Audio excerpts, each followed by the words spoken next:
borderless. Number one. Number two, I call it what I call the law of prototype.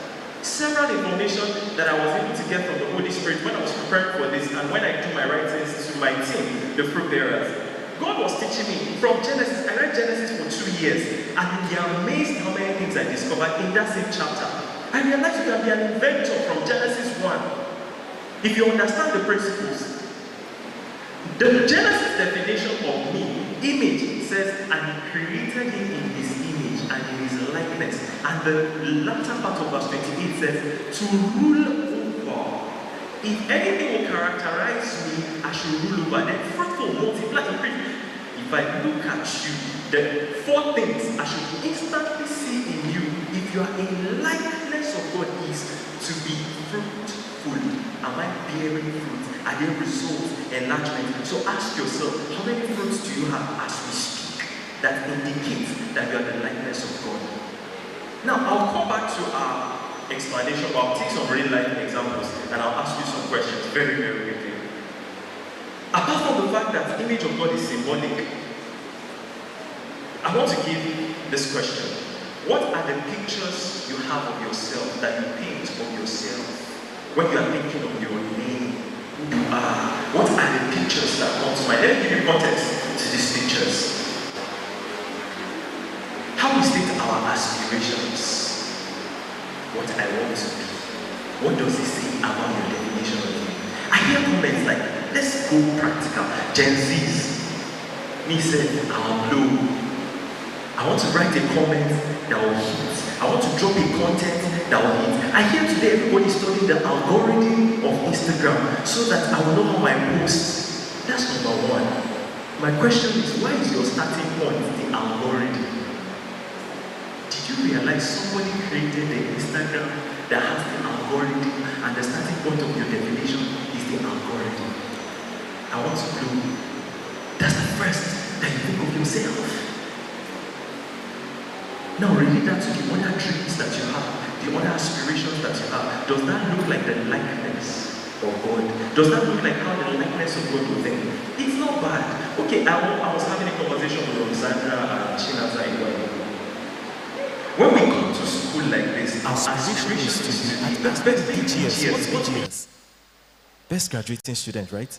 Healthy as that sounds, beautiful and harmless as it looks. Do you know that if you have understanding, there's something you start to see? Now, let me say this. I say understanding helps you move from looking to seeing. Everybody looks, but not everybody sees. Everybody looks, but not everybody sees. Ability to see is a function of understanding. Now, when we look at what we're talking about, BGS, somebody invented a school system. Somebody invented a school system. Somebody invented a school system, and you are consuming the curriculum. I am consuming the curriculum. That's beautiful. That's not bad. We all have to be educated. We all have to have common sense, rational thinking, address life rationally. But is that all there is to you? Do you know in God's world, in God's book, when we strive to be BGS, do you know the name we're going to have? Best at consumption. Somebody invented it. You're consuming it. You are best at it. Means you are best at what? Consumption. But in God's book, there are 2 dimensions to you. There is the creator dimension and there is the consumer dimension. But when you read your manual about you, the first part of you is the creator part. I want to appeal to you as we're taking this travel. Can you begin to look at yourself not just as a consumer, not just as a user? Some create, some are using. Some initiate, some are puppets to what has been initiated. So I want to ask you this question. Are you here as a puppet or as an initiator? All through your days in Ogbomoso since you came, what has come from you? Have you been here consuming and best at consuming in different chapters of life? What is God's reaction to your attitude towards the pictures you form about you? So what are the pictures? In terms of what do you build your imaginations about yourself? So there are consumers, there are builders.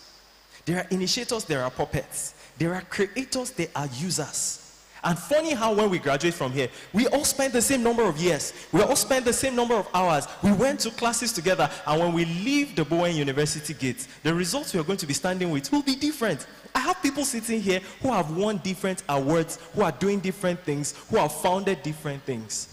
And I still have people who at best, what we are known for is, I go to the library, I read, and I finish, and I'm going to have a certificate. Is that all there is to you in God's book? I will tell you the story of Tolu. Tolu was my set mate at the University of Ibadan.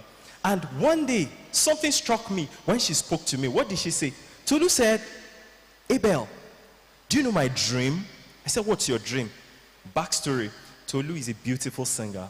Very beautiful. Since my childhood, I never met someone who sang with such sonorous voice as that of Tolu. And in my mind, I was seeing someone who could be one of those founders of a music industry who's going to raise, whenever we're going to have an impossible pitch to sing in choir, Tolu was the next consideration. Then I was shocked when she stated an aspiration. She said, do you know who I want to be, what I want to be? I said, what? She now said, I want to be one of the backup singers of Donnie McClurkin. How many of us know Donnie McClurkin? Yes, he's one of those early singers. Only a few of us will know him. But he was very popular. And then I was asking myself, wait, does Tolu really know who she is? She didn't know. From my own mind's eyes and the pictures I was forming, the instant thing I see in Tolu is a star. But she didn't see herself like that. Tolu is an example. I'm probably talking about you. The pictures you formed about yourself, of the I can do's, I can't do. What can come from me, what can't come from me. Where are you forming them from? Are you coming from the volume of the books written about you, or from the pictures that earth gave about you? This is worrisome. When I see young people who are not chasing after purpose, it worries me because you see the signs. Let me give you an instance. What are the signs? Prostitute information system. So I check your status and I see a famous catchy punchline quote from X. I see one today, I see another one tomorrow, and I'm asking, who is this person? Where do you really belong? Do you know many of us, because we have lacked that sense of definition, everything that looks like a punchline has become our convictions, our beliefs, our values. So when we ask you what is your value, at best you are chameleonic. Chameleonic. That's a word I invented for anybody who looks like where they are, what is going on, what is reigning, what's in vogue. At the risk of stretching too much on this point, I'd like to ask you the following questions. When you look at David at Elah, David, the guy who killed Goliath, what picture do you see? This guy was in the wilderness. He showed up that day and he stood like this. And there was a Goliath standing. And there were military officers who were standing on that day. And there were people who had been fighting battles since they were kids. This guy was supposed to come and drop food for his elder brothers and keep them with a keeper of supplies. And when he showed up, what was the first thing he said? Who is this uncircumcised Philistine? What were they saying before he came? You may have known that story. It's not about memorizing it. It's about asking, what are you seeing from this story?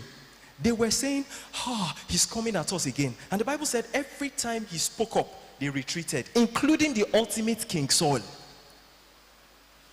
What made David say the things he said? He was operating a different definition of himself. He was coming from godlikeness. I cannot be here and I'm hearing nonsense about my God. I'll defend him. I know who I am. Then they were asking him questions. Suddenly he gave his biography. I have killed. You think I can't? I have killed.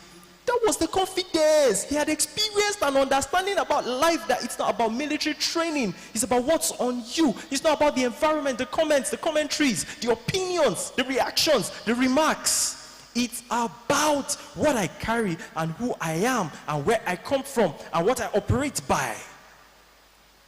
Some of you are scared of undertaking big things because your definition of you starts from what daddy said, mommy said. And that leads me to asking a very fundamental question. there are two voices, and that might be where I'll end on definition. Two voices guide how we define ourselves. One is VOT, the second is VOC. VOT is voice of truth. Voice of truth. What the word says about me, what my creator, my standard, my prototype talks about me. Then VOC, voice of culture. And other voice of culture, I have several voices. There is voice of bond. You may want to take note of this because I'm giving you a theory of self-definition so that when you go back, go and check and tick each one. Where do I pass? Voice of culture has voice of bond, my friends. Voice of blood, my family and close ties. Voice of systems, schools. Voice of experts. Voice of panels. I attended an audition. They said I can't do it. You know, I started crying. I've seen people who attended BGT and they came, Dr. Abel, do you know what the panel said? They said my voice is useless. And I'm like, are you serious? And you are crying. The panel probably didn't even have the skill to judge the magnitude of what you carry. But because they call them panel, and what you see first is panel, you started accepting and you started crying. And some gave up because of what the panel said. Voice of school, the report card said that you failed and you had all C's. And because everybody goes to school and you forgot that someone invented the school, that there are several measures that God has in life to measure what he designed us to be. You have accepted it and you are now saying, because I always have C's, I am a failure. That is voice of system.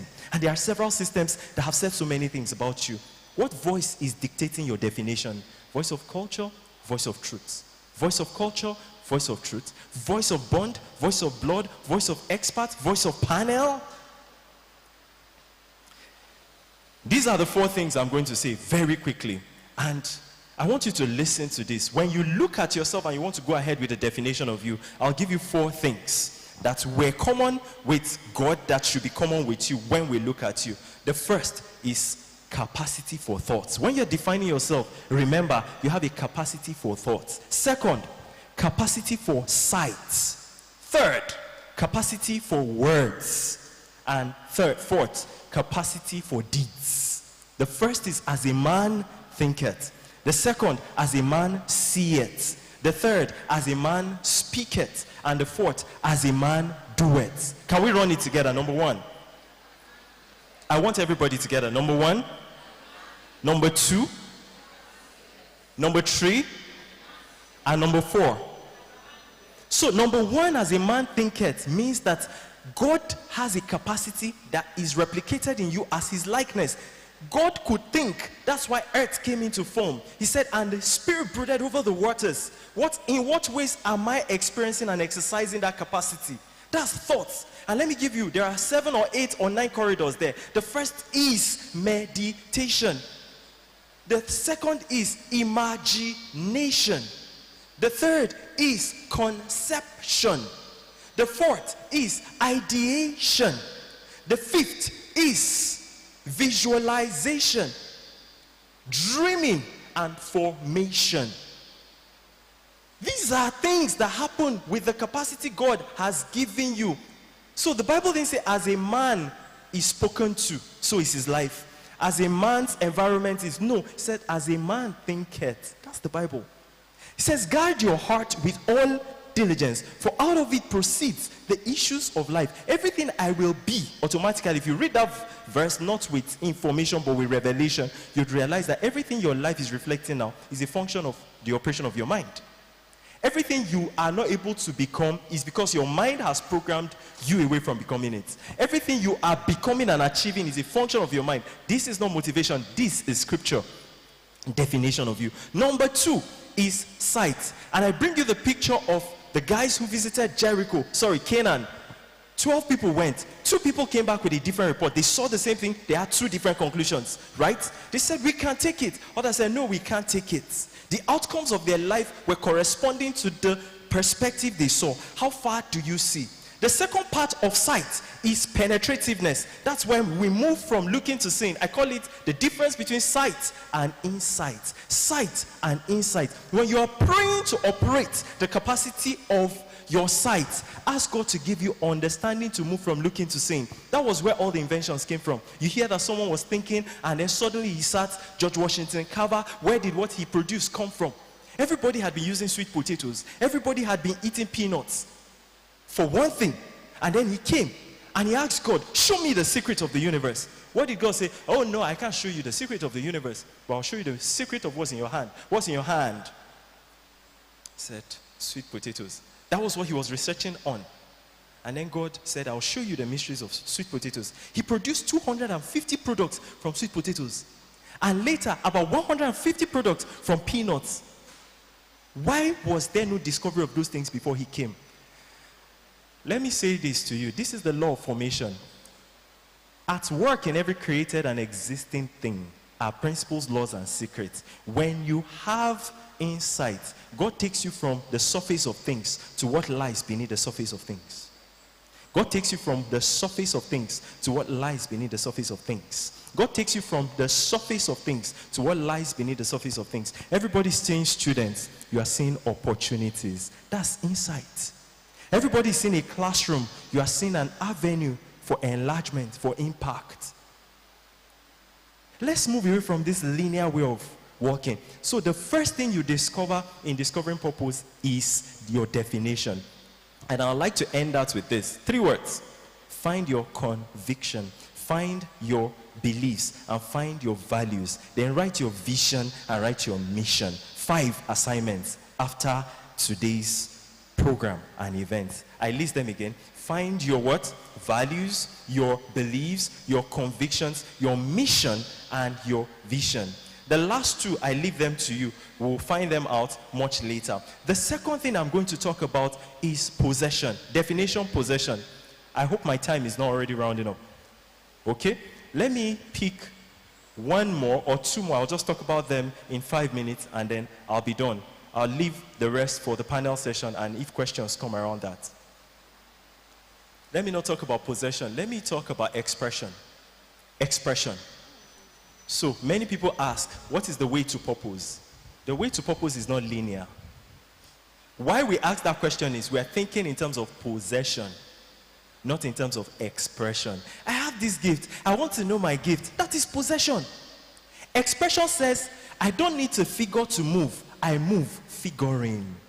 Expression means that I should not be thinking of what is my purpose. God didn't design you to look for your purpose. God designed you to shine as light. How can I shine as light? Anywhere I am, I'm going to take the opportunity I have. I'll give you 3 words. Number 1, service. Number 2, resourcefulness. And number 3, service, resourcefulness, and Holy Spirit, help me. Where's number 3? The people standing behind me are, okay? Service, resourcefulness, and planting. Thank you. Planting. When I say planting, there are 2 gates to acquiring in God's world. There is asking to acquire, but there is planting to acquire. What you get when you ask, when your way of finding purpose is asking, is you're going to get a portion. But when you find purpose by planting, you get a harvest. So what do I mean? When you get to a place, the first thing you say, what can I serve? How can I serve? A person got a policy scholarship because he was serving in a house fellowship. House fellowship. And the opposite of expression is expectation, entitlement. I hope you analyze yourself between these 2. If you're not serving, you are expecting them to serve you. And people like that don't move far. Opportunities don't come to them. When they give you a business opportunity, say, what's in it for me? Instead of, how can I be of value to them? Are we together? So 3 things. What are they? Service. Yeah, there are 2 others. I've remembered them, but because of time. And I have 2 minutes from my 5 minutes now. The last thing I'm going to say, let me pick one other, is going to be impact and legacy. Impact and legacy. There is a rider for this. Impact and legacy. If you want to find purpose and you discover your purpose, note, 5 minutes is too much for impact. 5 minutes is too much for impact. Whenever you think impact in terms of that, that God designed me with so much resources to deliver to the world, to change lives, then you know that 5 minutes is too much. Then I'll give you some letters. Write these letters and fill it in. I'll run them down in the next 1 minute, point so seconds. If you want to live a life of impact and 5 minutes is too much, it means everywhere I go, I'm thinking, what can I do? Even if it's 5 minutes, I enter a hospital, I helped carry someone, I helped give a compliment. Number one, C.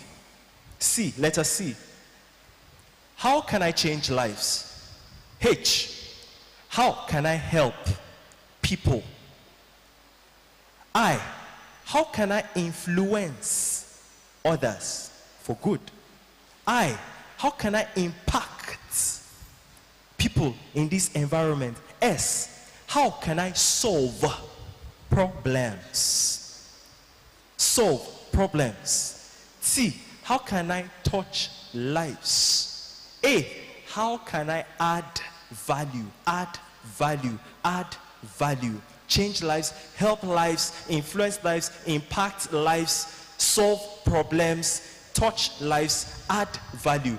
If you are like that, if you enter any space and you spend 5 minutes, you change lives. And then they discover that this person has been changing lives. All of the stories of the people in the Bible that we call purpose-driven. I end with this. Let me ask you this question. Jesus was supposed to, the purpose of Jesus, right? An assignment was to save lives, right? Salvation. What did he start as? Carpenter. Is that not shocking to you? God uses the mundane things. Everything in God's book is usable. Romans 8:28. He works everything out for the good of them that love him and are called according to his purpose. In God's universe, everything is usable and convertible to bring you into his plan. Everything is usable and convertible to bring you into his plan. I really appreciate the opportunity to speak to you. I'm sure that we'll have more to learn in the coming hours. God bless you and thank you very much. Wow, wow, wow, wow. Can we celebrate Dr. Abel? We can do better than that. We can do more than that. Wow. My mind is blowing up right now. So Absolutely. many C's and L's and many And H and L's and Please, M's let's and celebrate P's one and more S. time. Please, your Can we hands celebrate together one Dr. more time. Abel? Thank you very much. We're going to be talking about what we've learned, and we're going to be asking if few people what you've learned from all that he has said. There's no way you just sat under this and you haven't taken something already. Do you agree? Okay. So one thing that really stood out for me is when he spoke about things that govern life, and if you don't set these things in place, you'll be running the rat race. And he said that those things are L, S, M, and what? P. Oh, I was about to. I'm sorry. No problem. I'm sorry. It shows we're all following. So L stands for what? Lord. Oh, wow. They are following. They are. S stands for? M stands for? Mystery. P stands for? Principles. Please, I really hope that we'll apply all these things that we just learned when we go back. It's very important. Remember that application is what turns understanding to what? Reality. Please, can we celebrate our Dr. Abel one more time? That was One amazing. person that wants to tell us what really stood out for them. Anybody? Okay. Oh. Okay.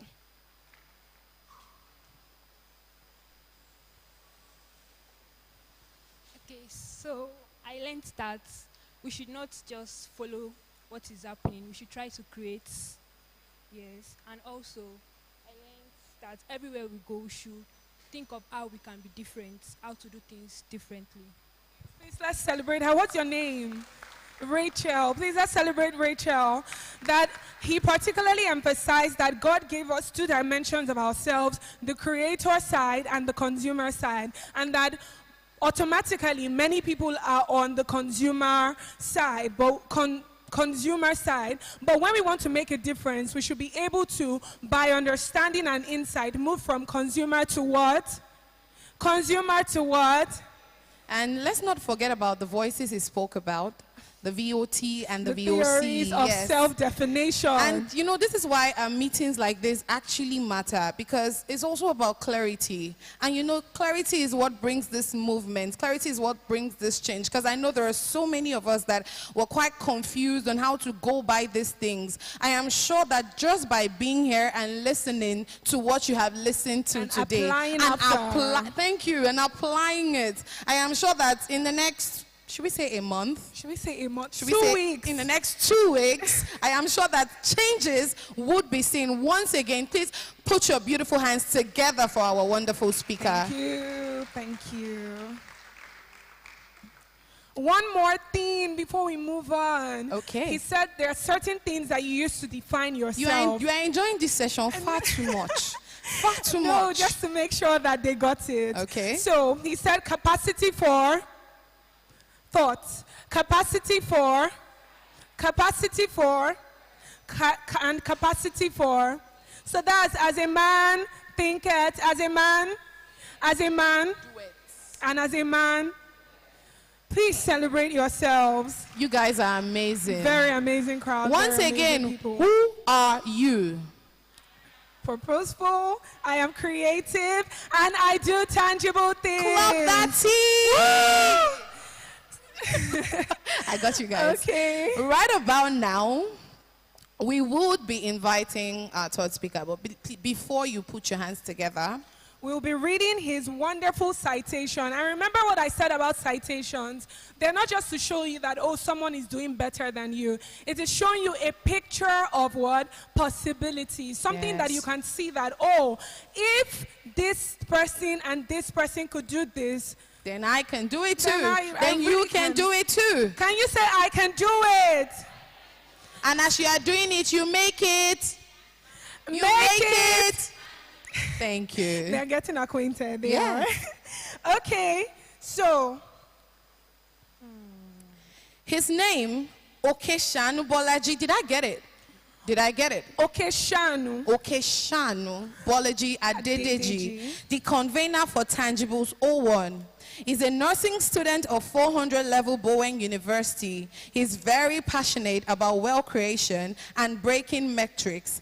He's a Web3 enthusiast and a crypto trader. He's worked with AI institutions such as SpineDAO, a French health initiative that anchors the spinal health aspect of healthcare. With the use of AI, he also worked with a Bitcoin initiative called Satonomy. That is a Brazilian Bitcoin initiative that helps recover all Bitcoin assets. Okeshanu Bolaji also co-founds a Web3 academy called VYSBL. It is an academy envisioned to onboard a lot of individuals into the Web3 space. He also is the marketing manager for VYSBL Academy. One thing that he hates is poverty, lack, and injustice, suicide, depression, all those vices. And he believes that most of these things are caused due to knowledge deficiency and in various individuals. And it all boils down to one thing: lack of purposeful living. Hence the coming together of Tangible Tangibles 01. So with an ovation on your seat, can you welcome our speaker, Bolaji Okeshanu Adedeji? Can you convener celebrate of him Tangibles for putting 01. this together? Thank you so much. Thank you so much.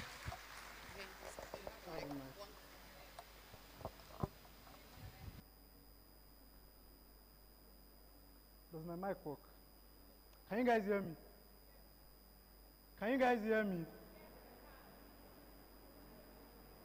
Please, can we give a round of applause to Dr. Abel? I don't even know what to teach again. He has taught everything. I think we should close up, right? All right. My name is Okeshanu Bolaji, and I'm the convener for Tangibles 01.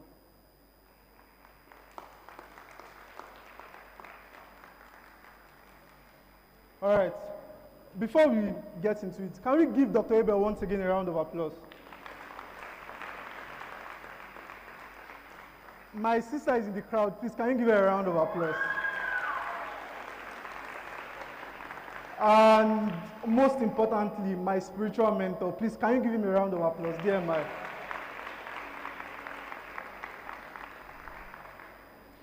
And please, my team, can you give my team a resounding round of applause?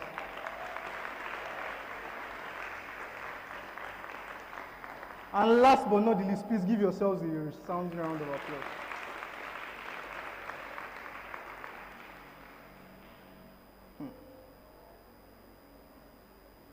Purpose, they say it is. I'm a very unconventional person. You guys can see board. I'm here to teach, not speak. So I think we can work with that. Please, can we fix this sound? All right, let's wait for media to please fix the sound.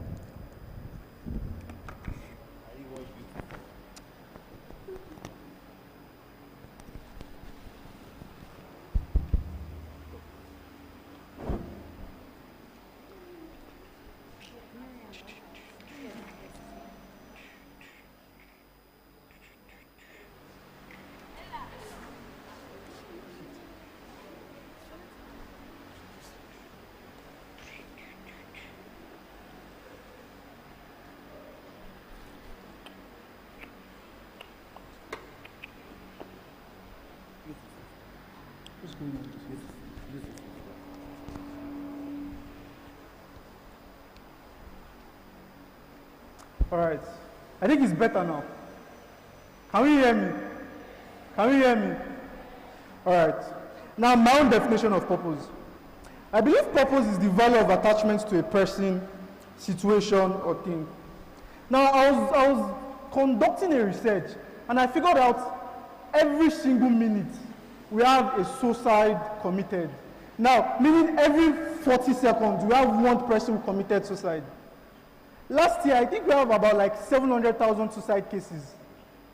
And I believe this all boils down to lack of purpose.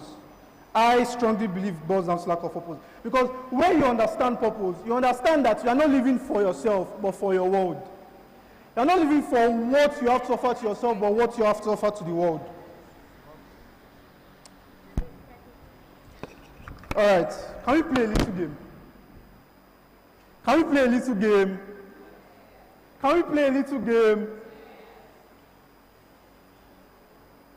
Now, the definition of purpose that I said, please, what's the purpose of this Apple Pencil? Please, let's speak up now. All right. What's the purpose of this microphone?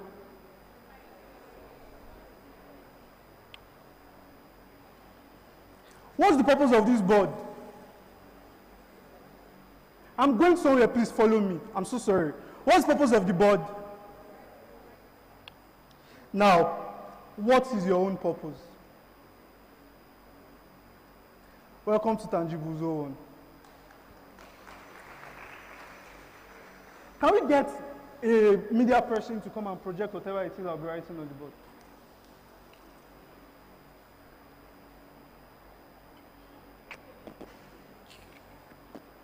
Media team, can we get somebody?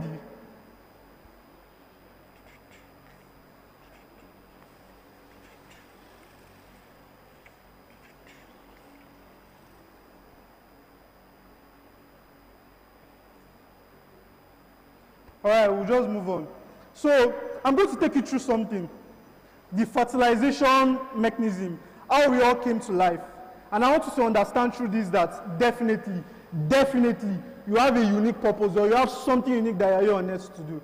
Now, in the year 1876, a man named Oscar Hartwig discovered the actual mechanism of fertilization. Now, let me explain to you. We have medical students here, and we understand how fertilization works out. We have a man and a woman, they have intercourse, blah, blah, and then we understand what happens when it comes to the man. He releases sperm cells, and approximately how many sperm cells are released when at an ejaculation? Like about 200 to 300 million sperm cells. Now, we were one sperm cells, I hope you know that. And each and every one of you are the surviving sperm cells. Do you guys understand what I'm trying to say?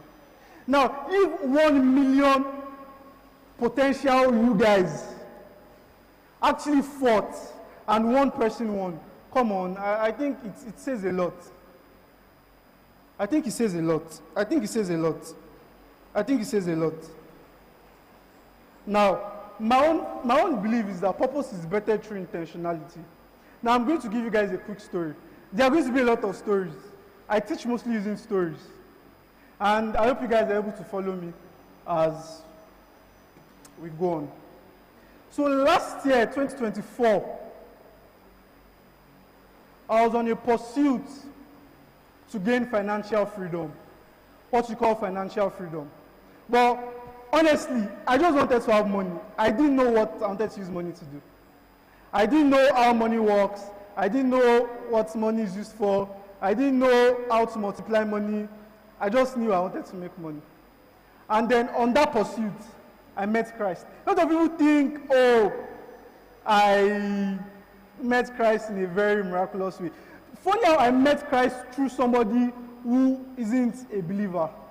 Now, I was watching a motivational video and this person said something. He said that on the pursuit of purpose, you need intentionality. Now, the only way you can be intentional is if you actually account for your time. And he said something. He said, watch an hour of sermons a day. And I'm not a Muslim. I'm not a traditional worshiper. I'm a Christian. So automatically what happens? I need to watch a Christian sermon. And then I experienced Christ and the rest is history.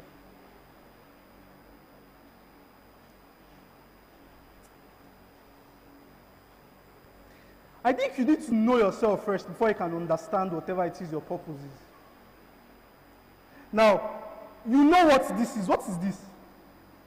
Now, if you do not know what this is, can you use it? Can you use it? Can you use it? So if you do not know who you are, how can you apply yourself to be unique in the real world instance?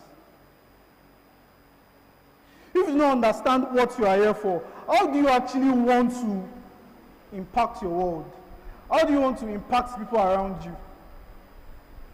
How do you actually want to know your use? Because there's this people say, oh, you're useless, you're this, you're that. The term being useless is actually not an insult. I refer to it as an adjective. Because you are useless means you have no use. And if you have no use,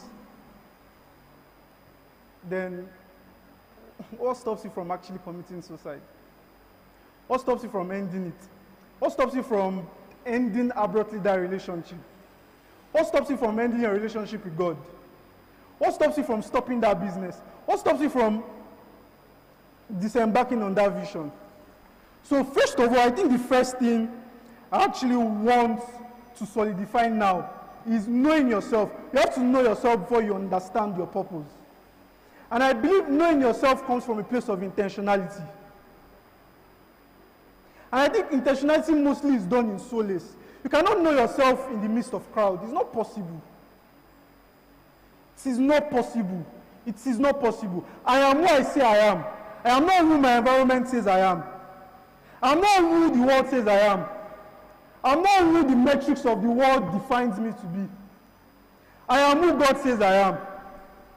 Now, for the Christians here, I'm so sorry. Let's go back to Genesis. Why did God create man? To dominate over the earth. Am I correct? So that means he knows the usefulness of man before he created man.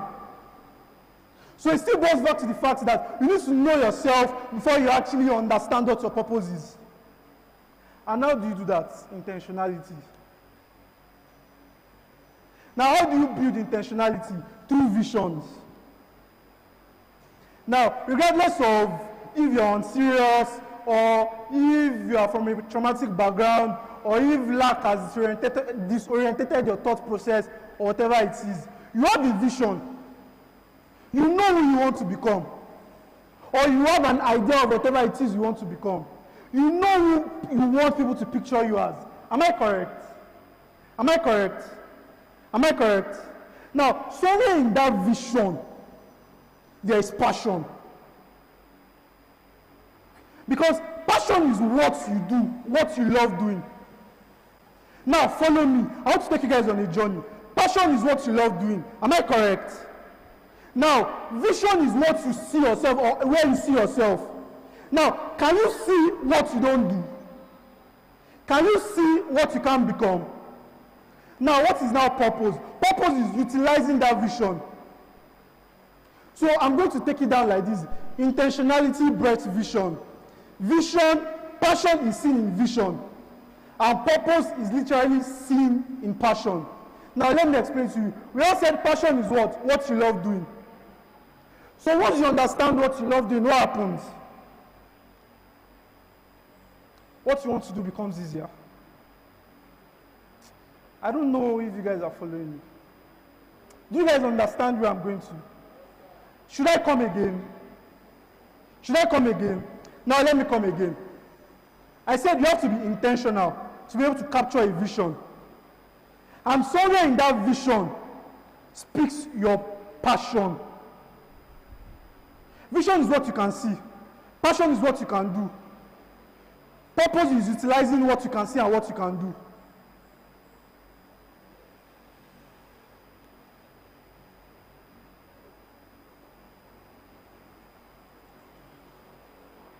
I need somebody, please. Somebody should come out. I need an example. I'm making a lot of examples too. Just anybody from the crowd should come out. Anybody. Just one person. Please give a round of applause. Hold this, please.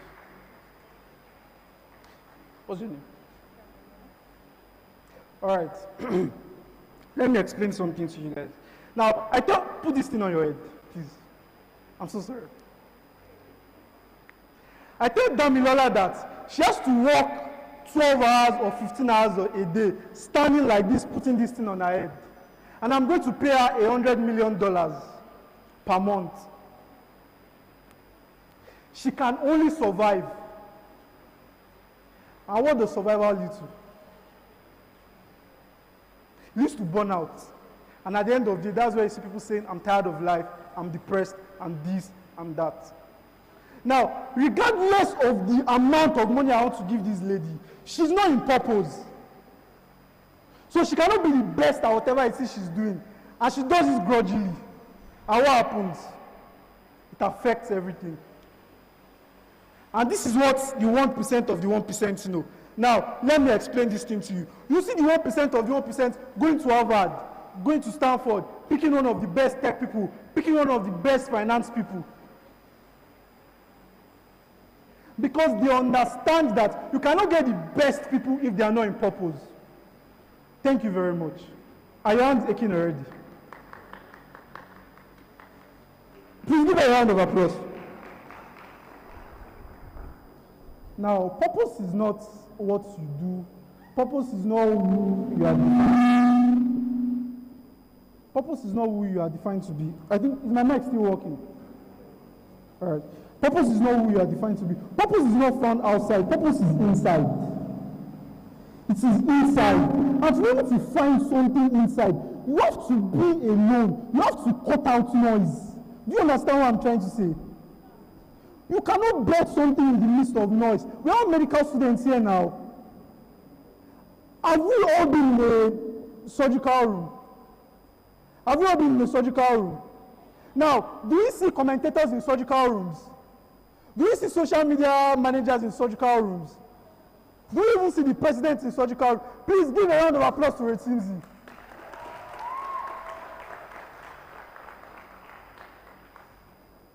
Now, who is needed and whatever is needed is what you see in a surgical room. And that is you cutting out noise. Now, what is your own noise? Is it social media? Is it that friend? Is it that religious pastor? Most people try to box you into what they see you as, not what you see yourself as. When I gave my life to Christ, a lot of people started calling me pastor, pastor, pastor. I know what I am. I'm not a pastor. I know what my purpose is. See, me, I hate poverty. I hate lack. So my own is to bridge the knowledge gap between the poor and the rich. That is my purpose. And to learn that, what do I have to do? I have to learn a lot of things. I have to read books, study history, learn finance, and whatsoever. I believe purpose can be seasonal and purpose can be sectional. Now, let me explain this to you. What I have myself do now is not what I should have myself do next year. Now, you are still in the midst of purpose, but you have to do some things to be able to fulfill it. Purpose is a journey, it's not a one-day thing. You have to keep on walking and walking and walking and walking until you get there. Now, let me give you a very good example. Now, that is the pulpit. What do I have to do to get to the pulpit? I walk there. Am I correct? Now, why am I going to the pulpit? Probably I want to place something on the pulpit. Am I correct? Now, I understand the purpose of me going there. Now, I can decide to take 1,000 years before I get there. But I should take steps until I get there. Now, that's what I mean by purpose is seasonal. Now, what I did last year, or what I was doing last year, is not the same thing as what I'm doing this year. I've not changed from who I am. The assignment or the task is just different.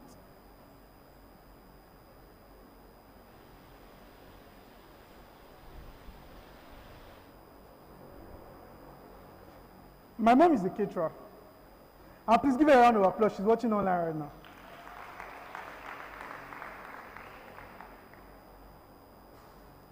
And there was a time she had an event, like I think she was supposed to cook for like over 1,500 guests and all of that.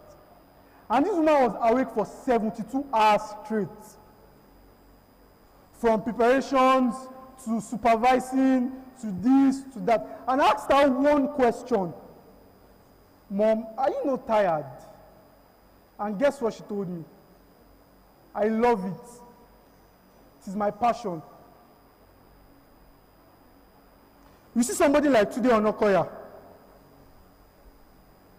play chess for 60 hours. Does it make sense?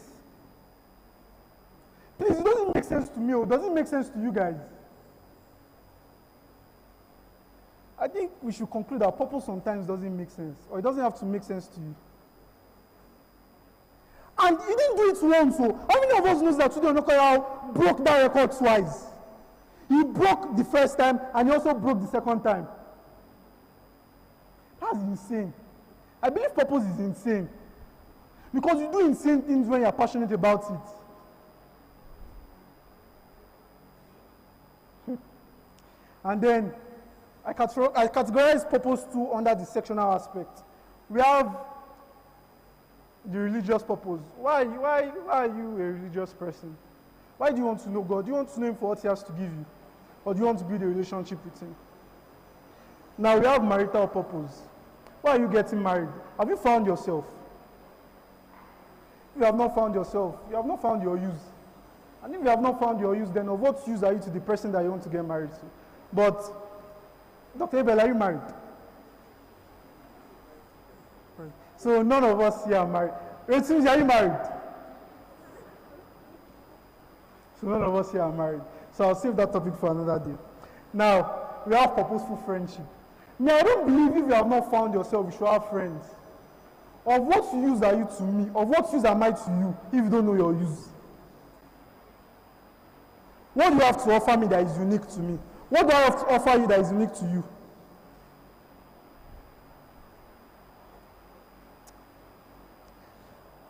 I was speaking to a friend a few weeks ago. I wanted to upskill, and I was looking to pay for a skill like that. It was very, very expensive. It was running to like 6 figures. And I needed to know who has been there. And I called this guy. Every single person I've told about this thing. See, have good friends, oh. They don't even have to be your friend. Just have good relationships. And I called this guy, and I told him so thing. It's going to require so thing and so thing. And he told me, yes, it is possible. He started telling me about he has lost $2,000. Do the math. $2,000, $3,000. I was at $5,000. And he told me how he made $17,000 on just one thing that he did. Now, he didn't discourage me. He showed me a path. He showed me a pathway. It made me understood the blueprint as to whatever it is I'm getting myself into. Now, I'm not trying to tell you that it's not good to gist. I have friends that whenever it is I want to gist, I go and meet them. I have friends that whenever it is that is academic, I go and meet them. Where's Evans? He's a very smart boy. Me, I know book, but I'm not an academic person. I'm not a conventional person. I'm so sorry. Now, me, I like money. If you want to know about finances, come and meet me. I'll break it down to you. If you want to start a business, I need a business strategy. Come to me, I'll break it down to you. If you want to be serious about your life, come to me, I'll break it down to you. Because I've been there firsthand. And now you have people that help you spiritually.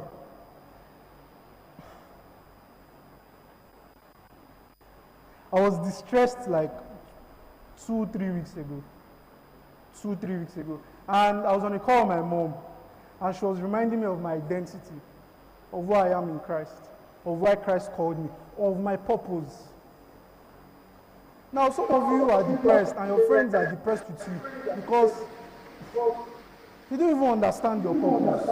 So, what do they have to give you? Two confused people, two blind people leading each other, blind leading the blind. No shades.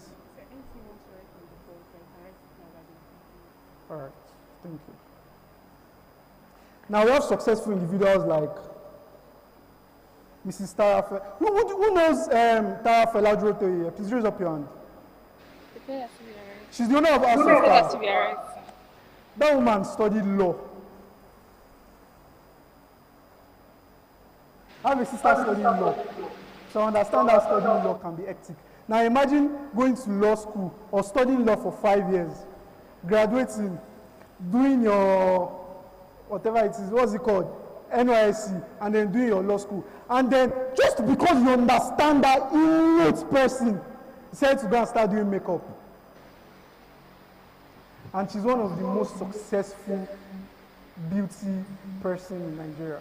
Now we have Funke Bucknor. Who knows Funke Bucknor here?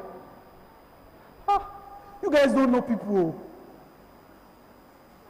Hey, Funke Bucknor is the CEO of Sapphira's event. She also studied law. And after years of studying law, what did she go and do? She went to pursue her passion, her purpose. Now, don't let me sideline purpose finding to, oh, okay, whatever it is you study does not have to be your purpose. Now, let me also bring people that studied something and those things were aligned to their purpose. We have Warren Buffett. We should all know Warren Buffett here.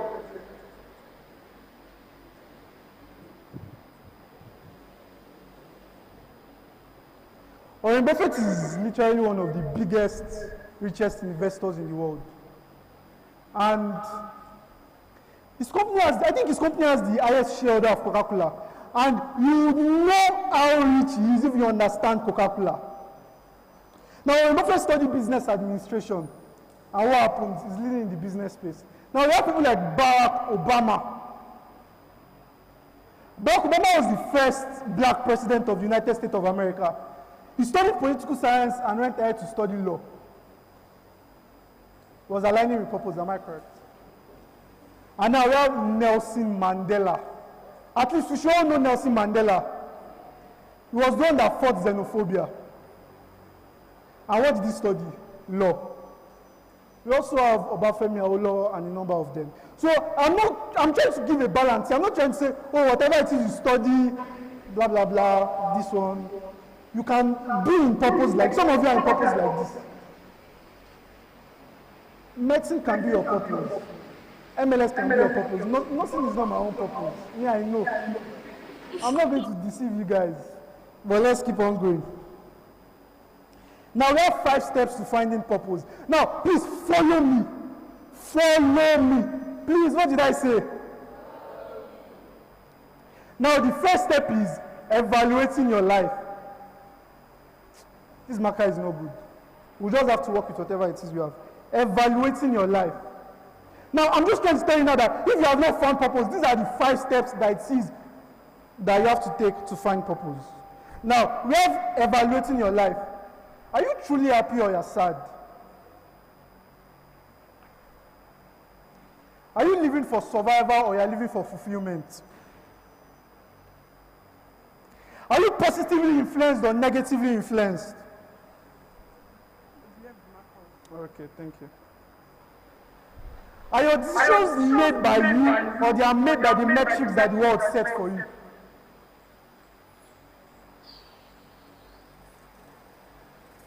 What are you living for? See, your purpose is beyond you. Don't let me lie to you. Once you understand that life is not about you and about what you can offer to it, you tighten your seatbelt. What are you living for right now? What are you living for? Ayo, what are you living for? Dr. Ebe, what are you living for? Retuzi is making us laugh. So we all know, I might not fully know what he's living for, but I know he has cooled my temper so many times, especially when I'm reading for exams. I'll just watch his video, I'll smile, and go back to read. Now, evaluate yourself. Now, what did I say about under-evaluating yourself? Are you happy or you're sad? Are you living based on survival or based on fulfillment? Are you positively influenced or negatively influenced? Are your decision making based on you or what you see? Now, the next thing is staying away from noise. Now, is your noise social media? My own noise sometimes can be social media. Retimzi's noise is not social media. You have to understand yourself. There was a time when I would sit down and I would watch TikTok from 6 p.m. till 6 a.m. Sometimes I just talk to myself, am I mad? How did I do all of these things? Now, staying away from the noise can mean cutting off social media. It can mean getting glued to social media because there's a balance to it. Now, for the content creators, now staying away from the noise means understanding your niche, understanding your content, and sticking to it. Now, you cannot stay away from social media like that. You just have to stay away from the noise. You have to filter the noise. Now, are the friends that you have, are they the noise?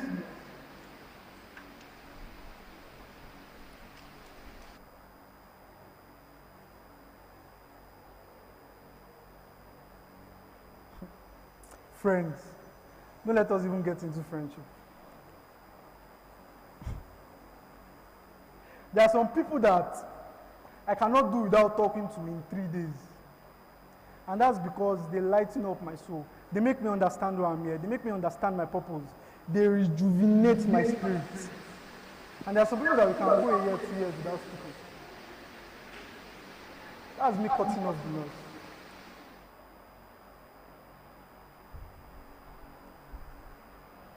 There's something very important I want to say now.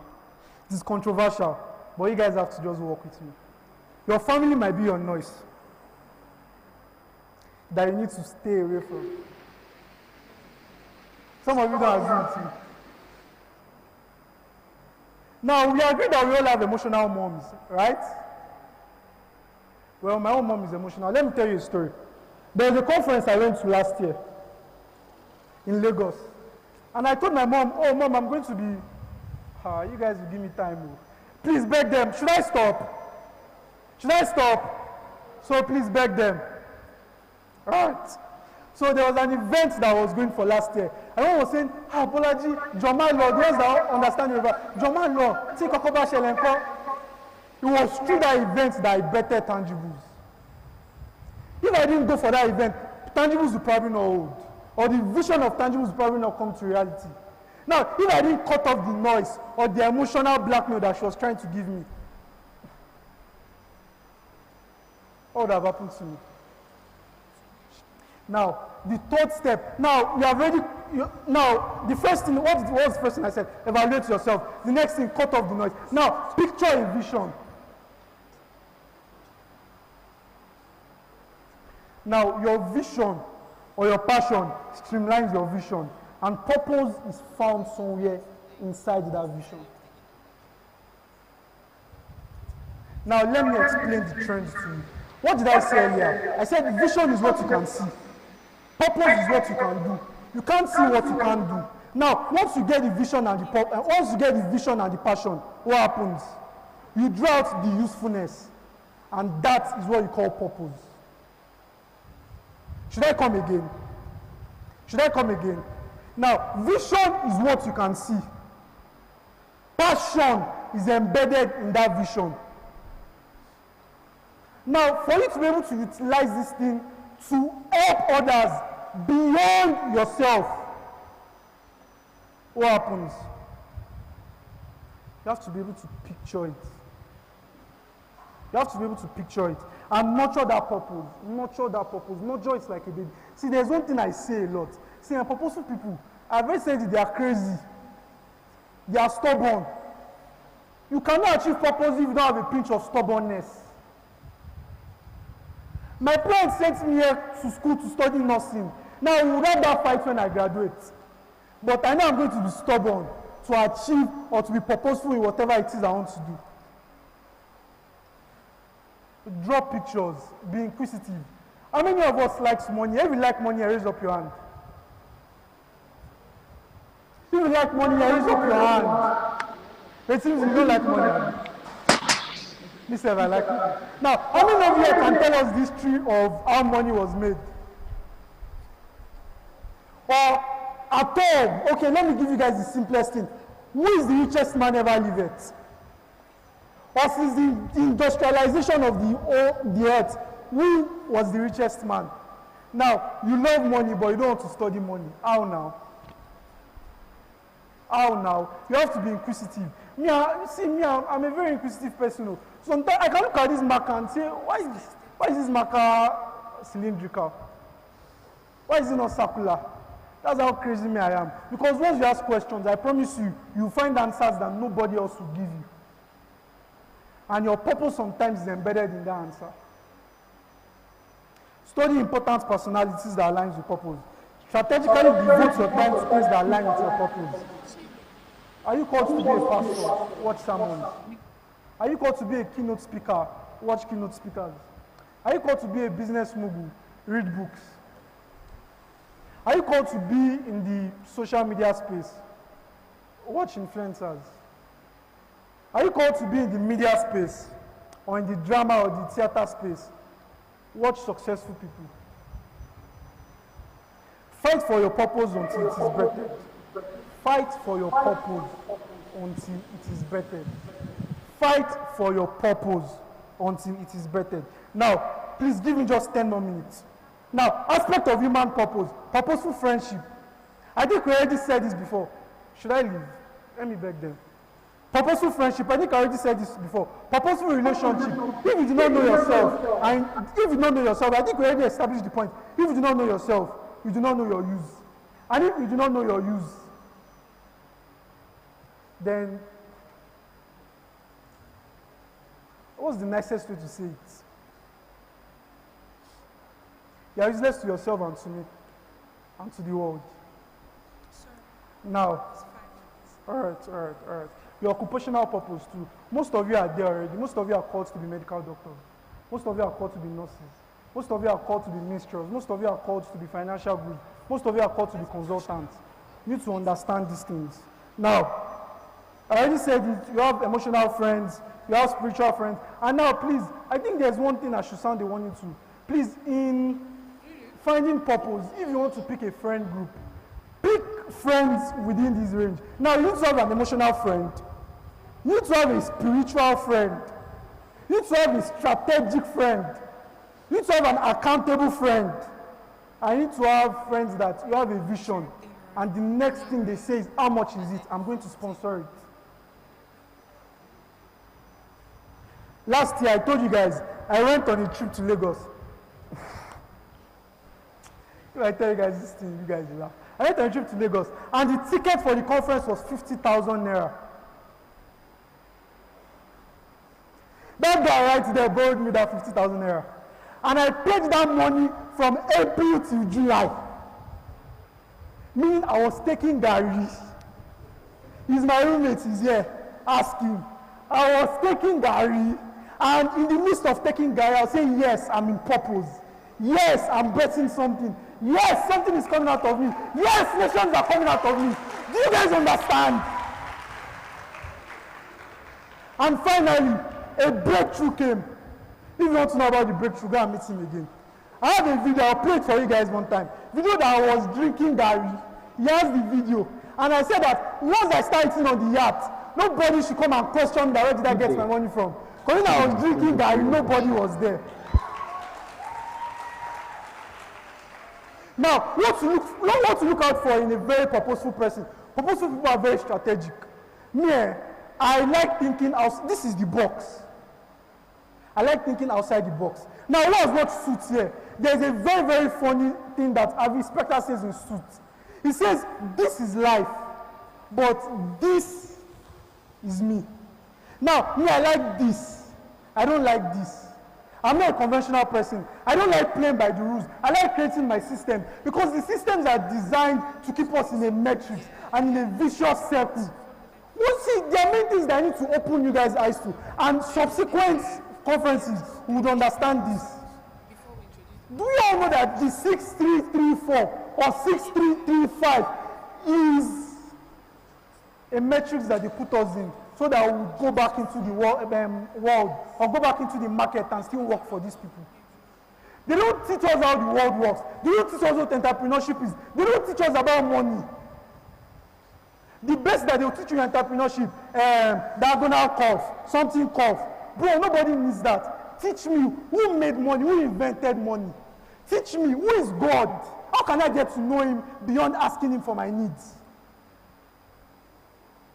Now, purposeful people are informed. Now, you need to be informed. You guys need to be informed. How do you like money and you don't know the richest man in history? The richest man in history, apart from Solomon, is Mansa Musa.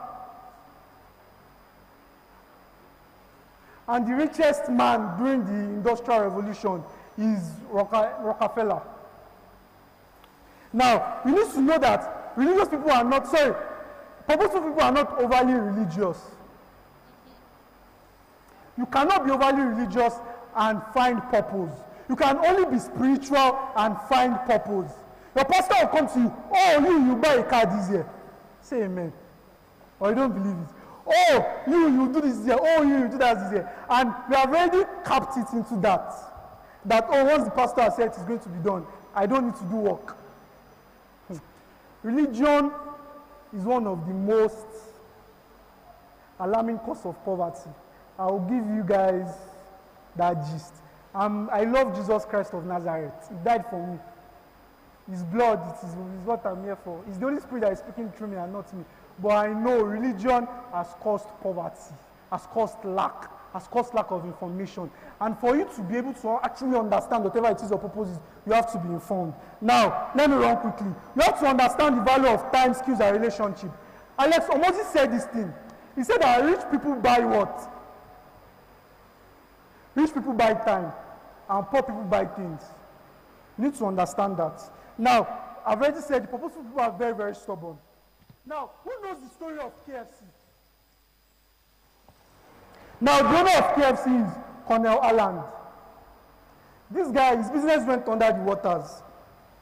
And then he went to 1,000 doors, 1,000 doors, and kept on giving them their chicken recipe. Please, help me check this out. Do you think this aligns with you? 1,000. He applied over 1,000 times. And eventually, what happened? He got that person that aligned with his purpose. And now, who doesn't know KFC?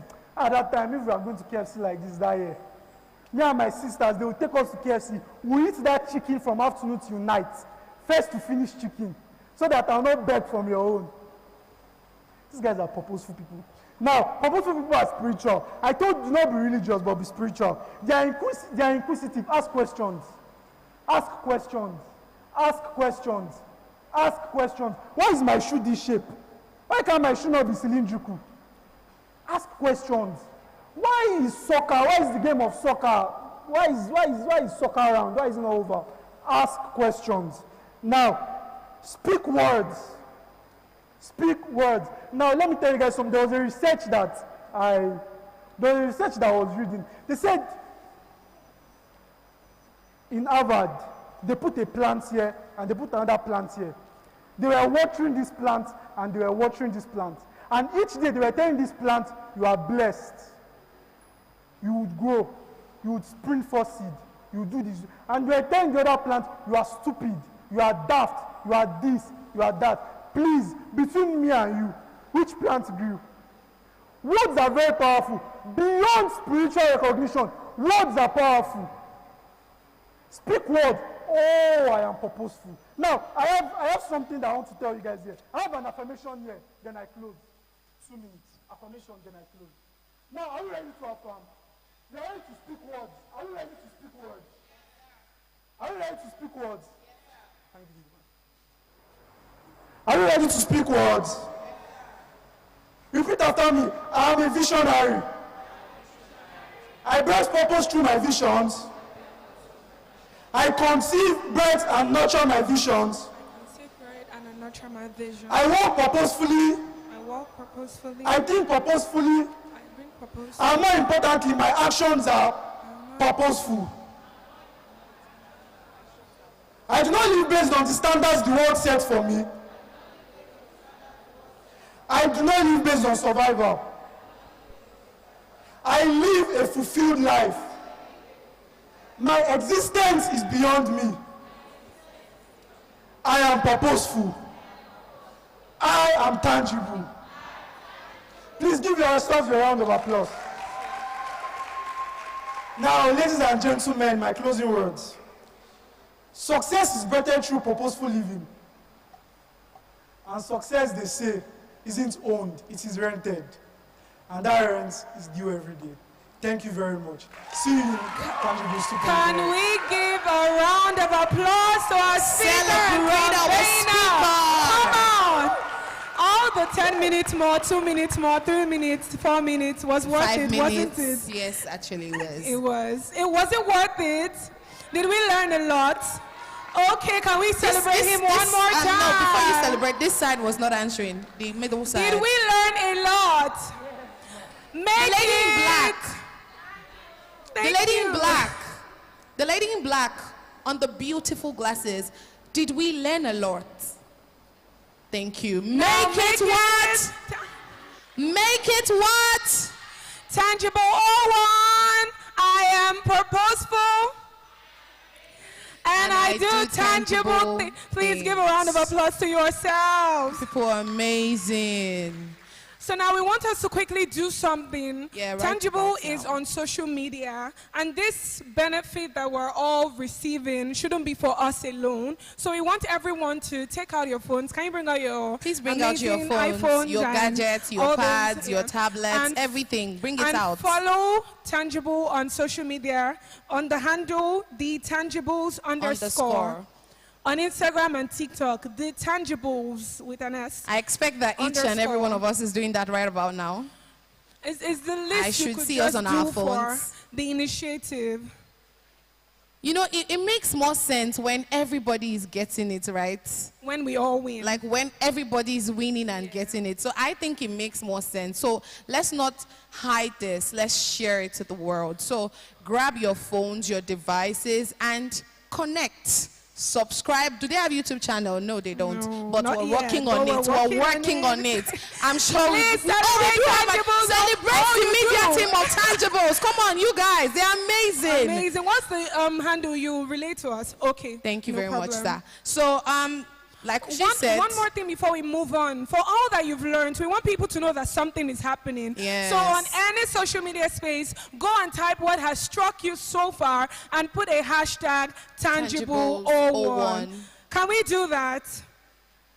let's not confuse them. Have we all followed Tangibles on Instagram? Have we all done that? They're still doing that. Okay, I think maybe some people have network issues. You know, MTN Okay. these days. Oh, wow. See, a business idea. You can create a I network mean, providing woo, company. Do you get please. it? We're building things here. We're building things You here. find problems and you create So solutions. if we have followed on Instagram and TikTok, now I want us to go on our stories. Could be Or WhatsApp, WhatsApp, could be Instagram, Instagram, could be TikTok. TikTok. And say something that has struck you. Say one or two things that you have gotten from the sessions that we've had today. And then after that, you Put a hashtag Tangibles01. Can we do that? Are Can we doing do that?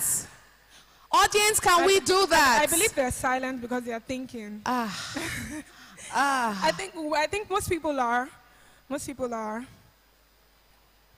Okay, we'll give a minute for that. Yes, just a minute.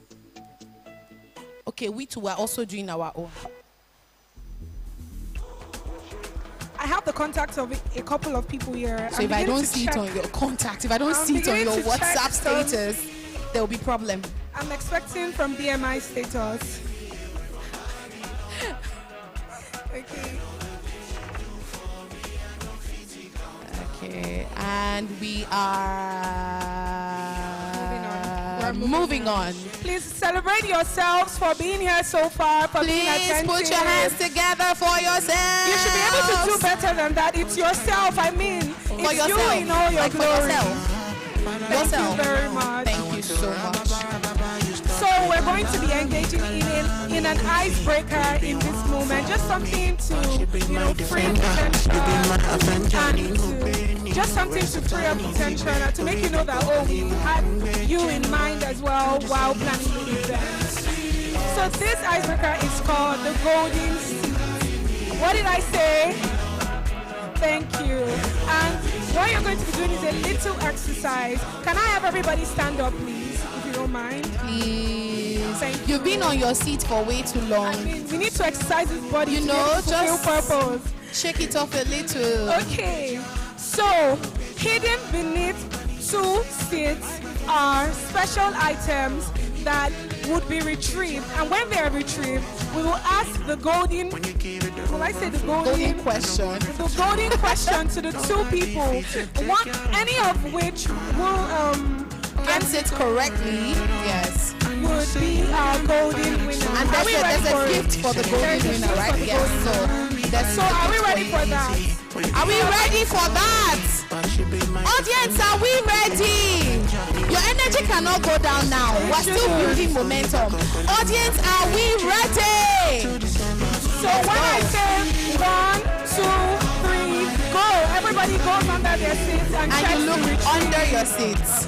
You know, we're all still kids, so let your inner child come out. Bring out that inner 1, child.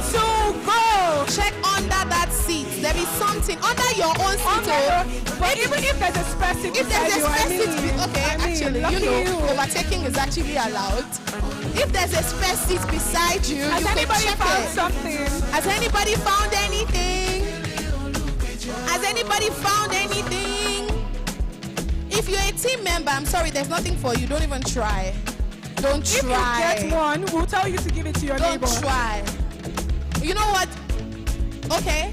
Okay. Now I'm going to tell you to check under any table in the chapel. Any table. See, we've when we say simplified any it table, for you. Expand your mind. It could be any table. Any table. It could be Any table. This is like good ultimate search. I love it. I love it. It could be the technical. Okay. Any table. It could Any be table. I mean, I don't know. It could be this. Woo! woo. Okay, we have one. Thank you. What about the second person? What about the second person? We're not searching well enough. Oh, nice. Oh, wow, there are plenty. Can we all come out? Can we come forward? Please have your seat, everyone. Please celebrate yourselves. Please celebrate yourselves. Thank you so much for joining. Oh, wow. Before we go with the riddle, do we all know this song?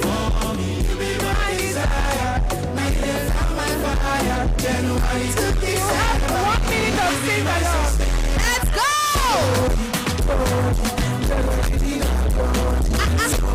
Can we, yes. Can we in a file?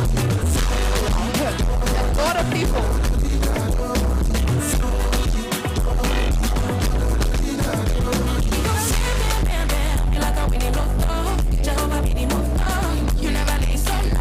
Do not be shy to come out. Please can we in a straight line facing the audience?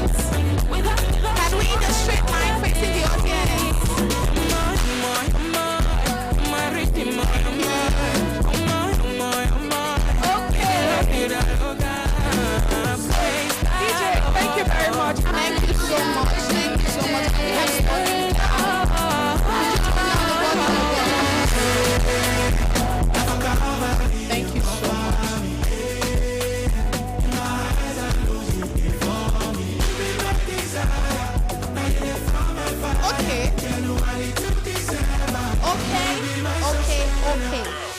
So this is amazing. And you're written notes on each of your cards, right? Okay. I would like you all to write one of the cards.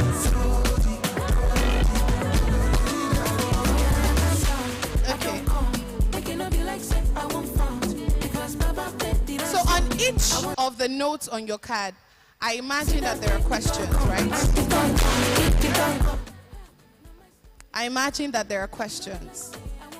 And I hope none of you are here with your devices and GPT and Gemini and or your own undercover app that you have built. Or Meta glasses. Aha, good. So you would be answering all of these questions, and the ones that get it correctly have to answer another question from us. Do you get it?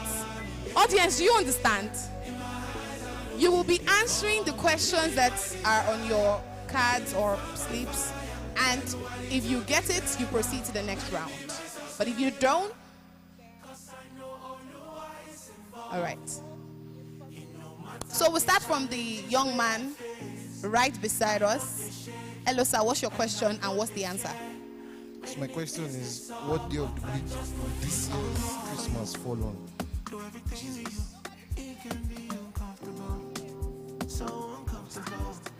Did you get the question? What day of the week would this year's Christmas fall on? Please, no answers from the crowd. Friday. Is he correct? He is. Please put your hands together for him.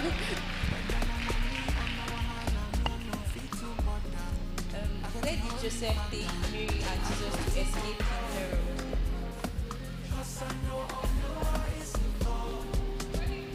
Where did Joseph take Mary and Jesus to escape King Herod? Thank you. Can we celebrate her? She said Egypt. Did we hear the question? Okay, she said, where did Joseph take Mary and King Jesus to escape Herod? So can we have you? What shape is normally put on top of a Christmas tree? Star shape. Please, let's celebrate her. It seems that everybody in this auditorium is a winner. Yeah. Okay. What do children build out of snow to celebrate the season? A snowman. Please, can we celebrate her?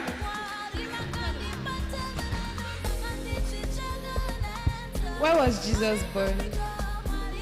Bethlehem. Please, let's celebrate her. What animal does Santa traditionally use to pull his sleigh? A reindeer. Thank you. Let's celebrate her. Let's not get tired of celebrating them. In what city was Jesus born? Jerusalem. Huh? Jerusalem. In what City. Bethlehem of Judea. Bethlehem was the town of Judea. Was that not the city? Bethlehem of Judah. Bethlehem of Judea. I think the city was Judea, not Jerusalem. Judea, like I said, Bethlehem of Judea. That was the city. Bethlehem was the town. She said Jerusalem. I don't think it was Jerusalem. Okay. Please, can we celebrate her? She goes back. Thank you. Mention 3 people apart from King David in Jesus' lineage. Solomon, Joseph. And?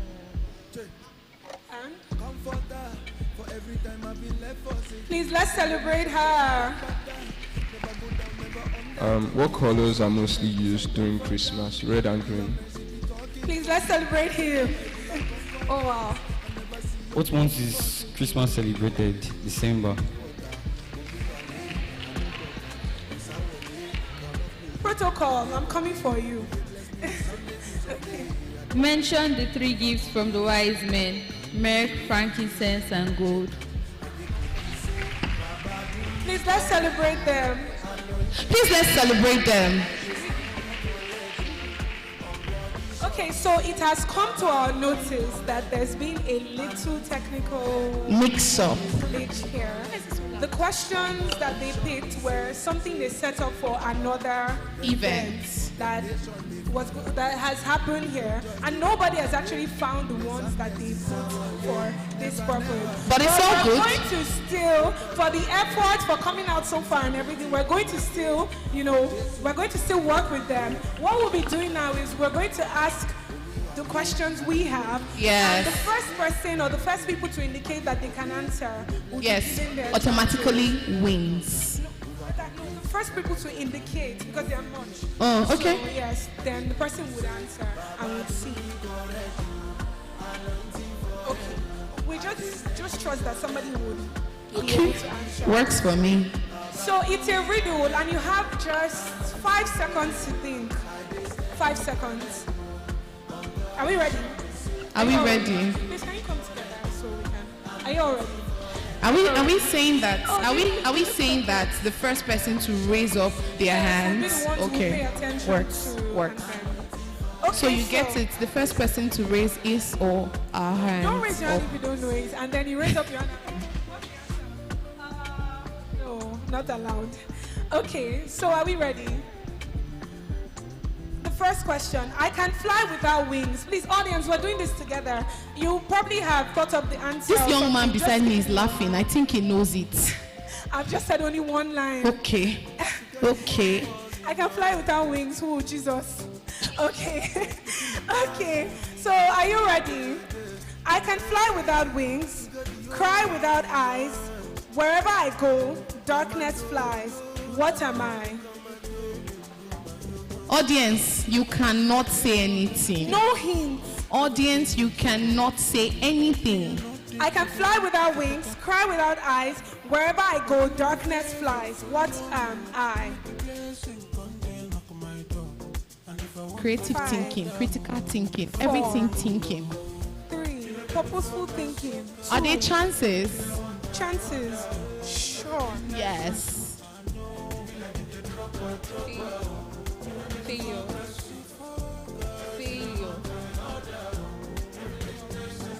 Fly without wings. Failure flies without wings.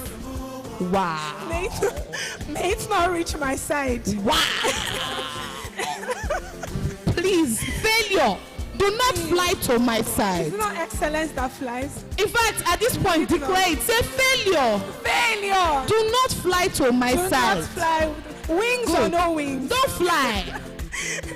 Okay, but it was worth the try. But yeah, it was worth it. Thank you so much. Any other try? I do not want to believe that nobody knows this. We have critical thinkers here. It's because it's on the spot. I believe in you. How many of us are medical students on this spot? They all are. I think they all are. We all are. Okay. Critical thinking. Should I say it again one more time? I can fly without wings. Fly without wings. Cry without eyes. And nobody should call love. I go, darkness flies. Don't call love. It's okay now. Love can fly to yourself. Don't call love. Wherever I go, darkness flies. What am I? Can we have somebody from the crowd? Anybody? No. They've checked it. Most likely. They've checked it. Somebody that you're sure you've not checked it. You're sure that you've not discussed it. Okay, let's leave it because for time we're just going to say the answer. The answer is clouds. Can we celebrate us? Can we celebrate us now? We got it. Did we not say the answer? Did we not say the answer? We got didn't we get the riddle? Okay, because we already had the answer. No, we knew it. We knew it. We always knew it. Okay, the second one on quickly. The last one. If you don't get it, we'll keep our gift for ourselves. All right, let's go. It's a deal. Besides, let's commend them really because this really they were tight. Please put your hands together for them. It takes a lot to stand in front of plenty people and and they all answer questions. Paper questions. Yes, so please put your hands together for them. Please, I'm begging you. Those of us on this row, can we put our hands together for them? Thank you so much. So, a man who was outside in the rain without an umbrella or hat didn't get a single hair on his head wet. Why? He was. Please, let's celebrate the beautiful young lady. The answer was he was bald.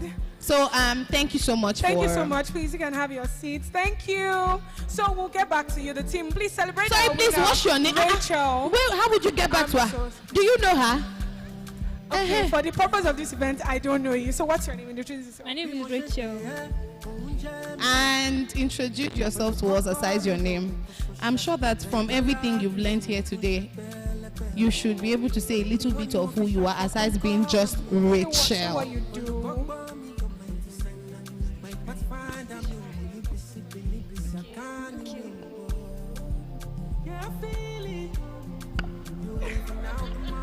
Please put your hands together for Rachel. I could introduce her. I know her. Okay. Her name is Ayeni Rachel Ayobami. She's a writer on LinkedIn. Very passionate individual. She posts her ideas, and ever since I've known her, I just know that she's very committed to what she does. She wants to grow. She wants to learn. Wow. You guys put your hands together for Rachel. Rachel, you are amazing.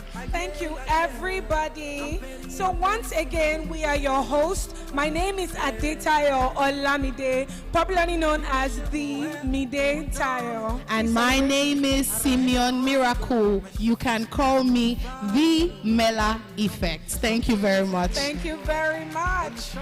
So we'll be moving straight to the panel session for time. And we're going to be reading out the citations of the bios of our panelists before they would come up and begin the first session. person we have is, please hold on as we will be reading their bios. The first person we have is Dr. Abel Akintoye Akintunde, who is an award-winning transformational speaker, a two-time TEDx speaker, creativity coach, and youth mentor with a strong calling to raise purpose-driven leaders. He is the founder of Fruit Bearers, a youth movement committed to developing influential, self-discovered kingdom leaders through character, creativity, and leadership.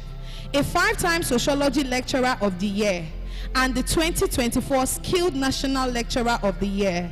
He is also a recipient of the United Nations Environmental Program Grant Award and has earned multiple recognitions across leadership and youth development platforms. He holds a PhD in development sociology from the University of Ibadan and currently serves as the head of sociology program at Bowen University, where he continues to mentor emerging leaders, innovators, and change makers. With a round of applause, put your hands together for Dr. Abel Akintoye Akintunde. Thank you so much, sir. Welcome, sir. Good to have you. Good to have you, yes, sir. Good to have you. Now, for our second speaker, Umaru Yila Emmanuel is the founder of Doc Explorer, a fast-growing platform connecting over 1,000 medical students and health professionals through mentorship and tailored learning. He served as vice president of the Bowen Association of Medical Students, leading initiatives that impacted over 600 students. A 4-time LinkedIn top voice and most promising creator in Nigeria, LinkedIn Local Nigeria. Umaru is recognized for his influence in digital education and youth development. A Millennium Fellow, UN diplomat, and awardee of the MasterCard Transforming Nigeria Youth Project, Lagos Business School. He has also led multiple health outreaches and earned accolades including BAM Site of the Year.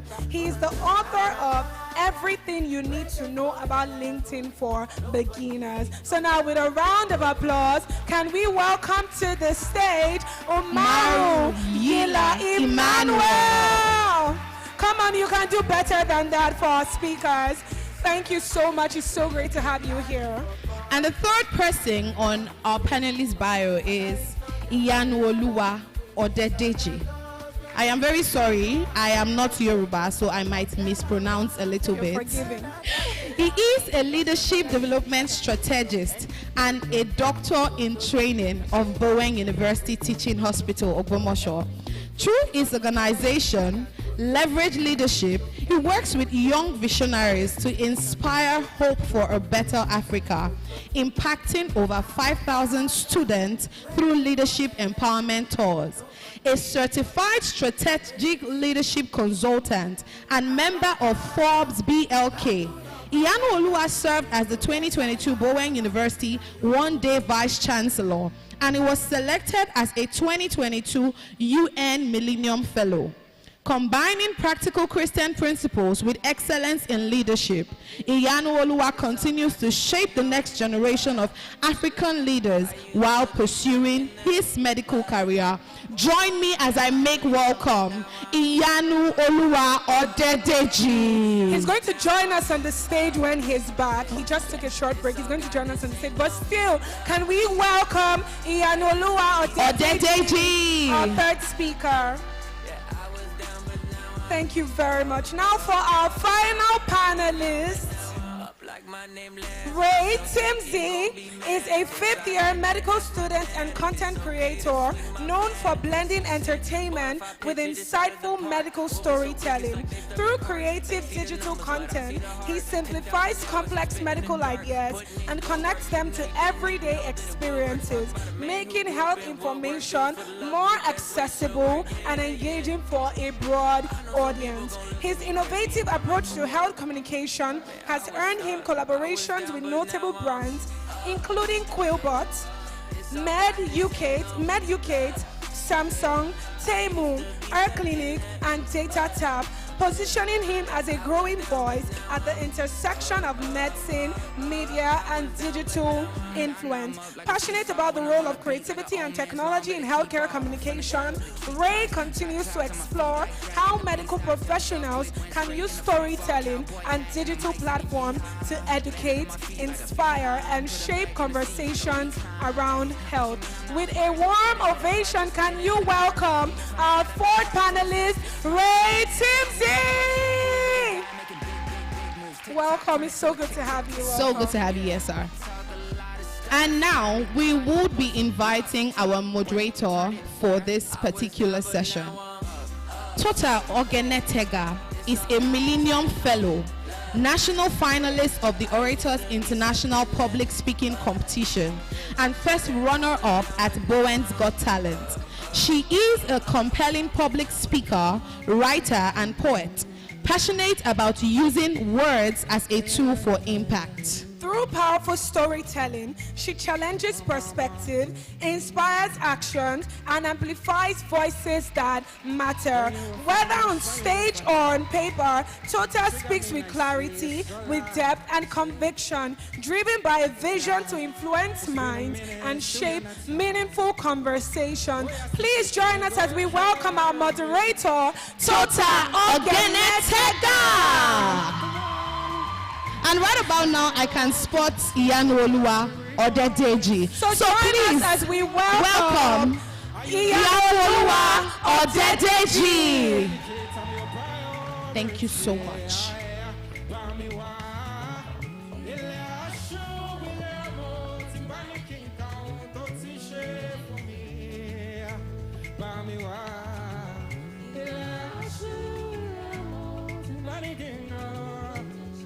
Good afternoon, everyone. I can see that this day might have dragged out a bit, but I can tell you that is about to change. So we are going into the panel session just right about now. And fun fact about this panel session, if you want to run a proper panel session, you have to send at least a few questions to the panelists to help them to prepare. But then I was like, I wanted this to be natural. I wanted this to come from a place of conviction. So I didn't send any questions to any of the panelists. So you can know that whatever answer they give to us today, you know it's coming from their hearts and it's coming from a place of perception and conviction. Do we understand? All right, so let's go into it without wasting any more of our time. You see, many of us were taught to pass exams. Very few of us were taught to discover ourselves. And today, this panel session is just about that. Our speakers have already been introduced. I'm not going to go through their bios anymore. But we are going to round one. This is going to be in 3 round stages, very fast, 10 minutes each for each stage, before we go into a public question and answer session. So, during the course of this discussion, if you have any questions you would like to ask any specific person here, please write them down. Also, if you feel bold enough, I'll be taking 5 people. You come here, you will take the mic and speak or ask the question you want to ask to any panelist here. Do we understand? All right, so let's go. The first question, I'll be directing this to Dr. Abel. And like I said, this is a conversation, not a question and answer kind of thing. So even if Dr. Abel is talking, and let's say Retinzi has something to add, he's going to come in and also give his own insight on that same question. Do we understand? All right, let's go into it. So Dr. Abel, from your years of mentoring and teaching, what is the greatest tragedy a young person who never discovers their purpose? What is the greatest tragedy? What is so bad about, if I don't understand myself, the gifts I have, the potentials within me, if I don't put myself out there, what is so bad about that, Dr. Abel? Thank you very much, moderator, for your question, and I celebrate your thoughts and clarity. In response to the question, the danger and tragedy of a young person not discovering their purpose, their sense of definition, like we said, is they will live life gambling. Everything will start to look like it. Everywhere you find yourself will start to look like the place. But unfortunately for you, that will be experimental. You'll only be trying out. The second tendency was what I highlighted a while ago, the tendency to be chameleonic. The first inspiration that your actions, your initiatives will be based upon will be to mimic what looks good, successful, ongoing in the lives of others. In other words, others become your starting point. Therefore, you violate the principle of growing and living from inside out to living outside in. The environmental becomes your influence. The environment becomes your influence. People become your influence. The question is, what happens to the original you? And like I always say, if you choose to be like someone else, the best you can be is number 2. What happens to number 1 that God designed you to be? And that is the danger of not discovering yourself while living, or the tragedy of living without discovering yourself. All right. Thank you. Thank you. Speaking of the original you, someone once told me that any medical course is a jealous lover, in the sense that once medicine or any related medical course lays hands on you, there's literally no way for you to involve yourself in any other aspect. So in light of this, I would like to direct this question to Ray Timsey. When did you personally realize that medicine alone wasn't going to define you? Why did you want to do more? Why can't you just be Dr. Akinbile, but without the content creation? Okay, so making content. Good afternoon, first of all. It's nice to be here. Nice to see the beautiful faces of everyone. Hi, everyone. So, creating content. I've been creating content before I entered medical school, before I entered university at all. So it was just something I found very interesting, something I was interested in, something I enjoyed doing. And I just didn't want to be limited to just one thing. I wanted to be like known for, not too much, like I was thinking too much about it then, but I just wanted a different side of me that is not the book part, because the book part felt like it was not very natural. It was something I was doing to survive.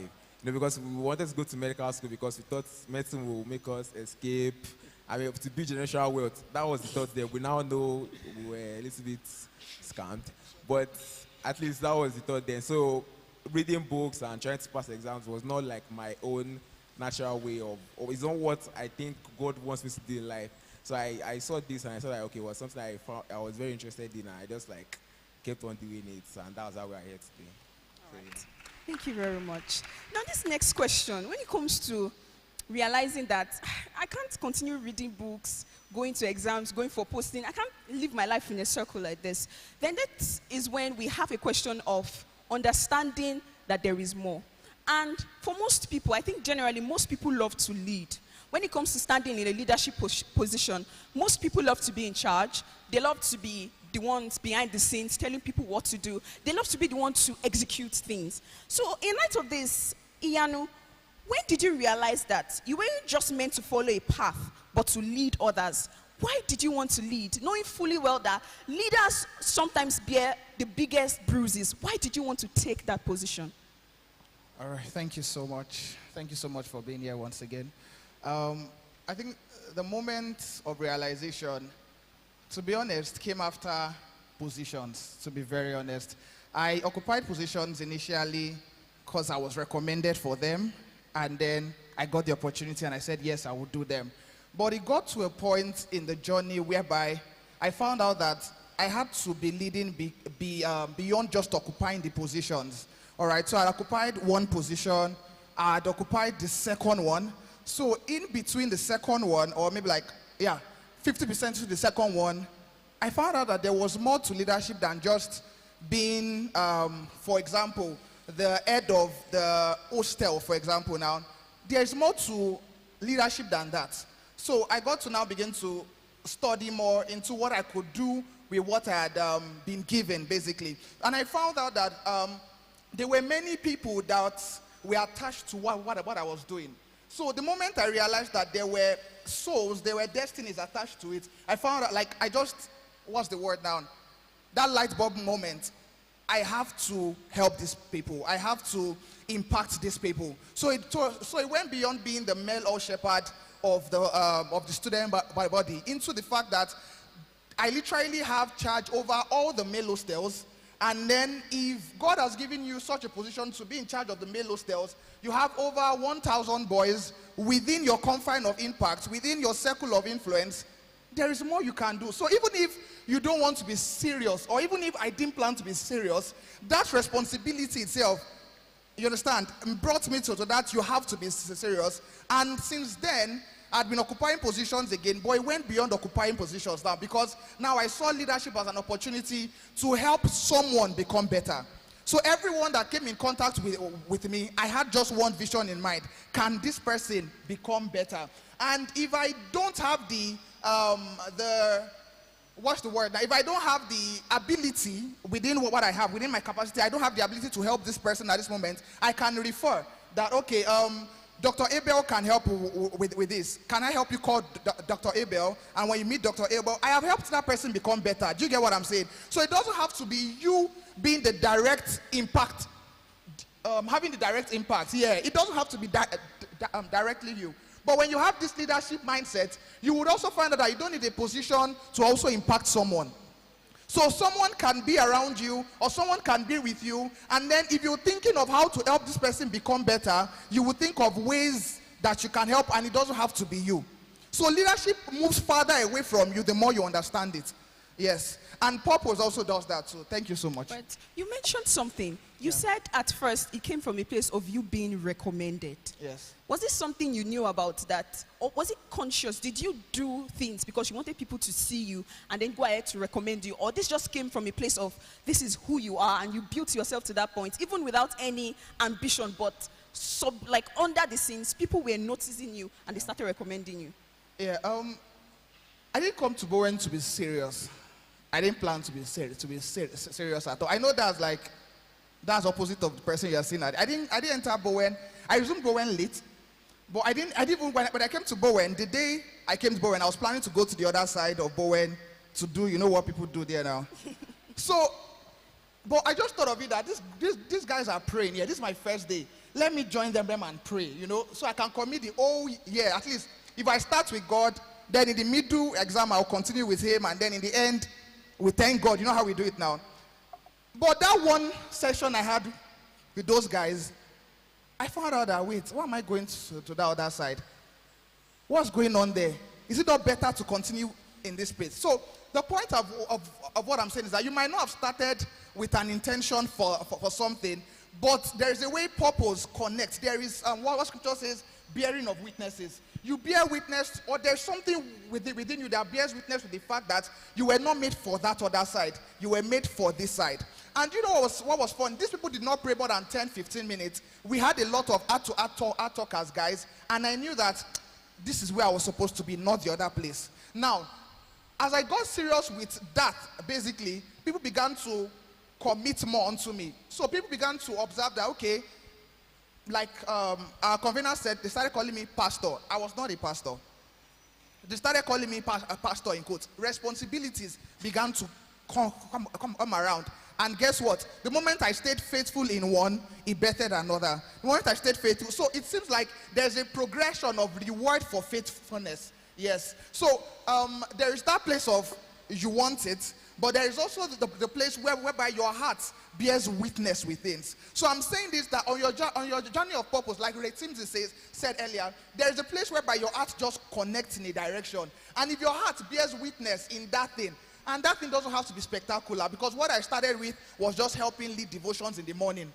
Are we with me? It was just helping lead devotion in the morning. And because it's a regular thing in my house, we wake up every morning by 6:30 a.m. We do to 7. It was not a big deal. But I also didn't see it as a big deal. So I helped the school to lead devotion every morning. The VC came around one day. Who is that boy leading devotion? He began to expand. He invited me to his office. We began to talk. The point of what I'm saying is, I met a friend outside last week, and the only thing he remembered about me was, this boy that always leads the devotion. I've not led devotion in Bowen for a long time.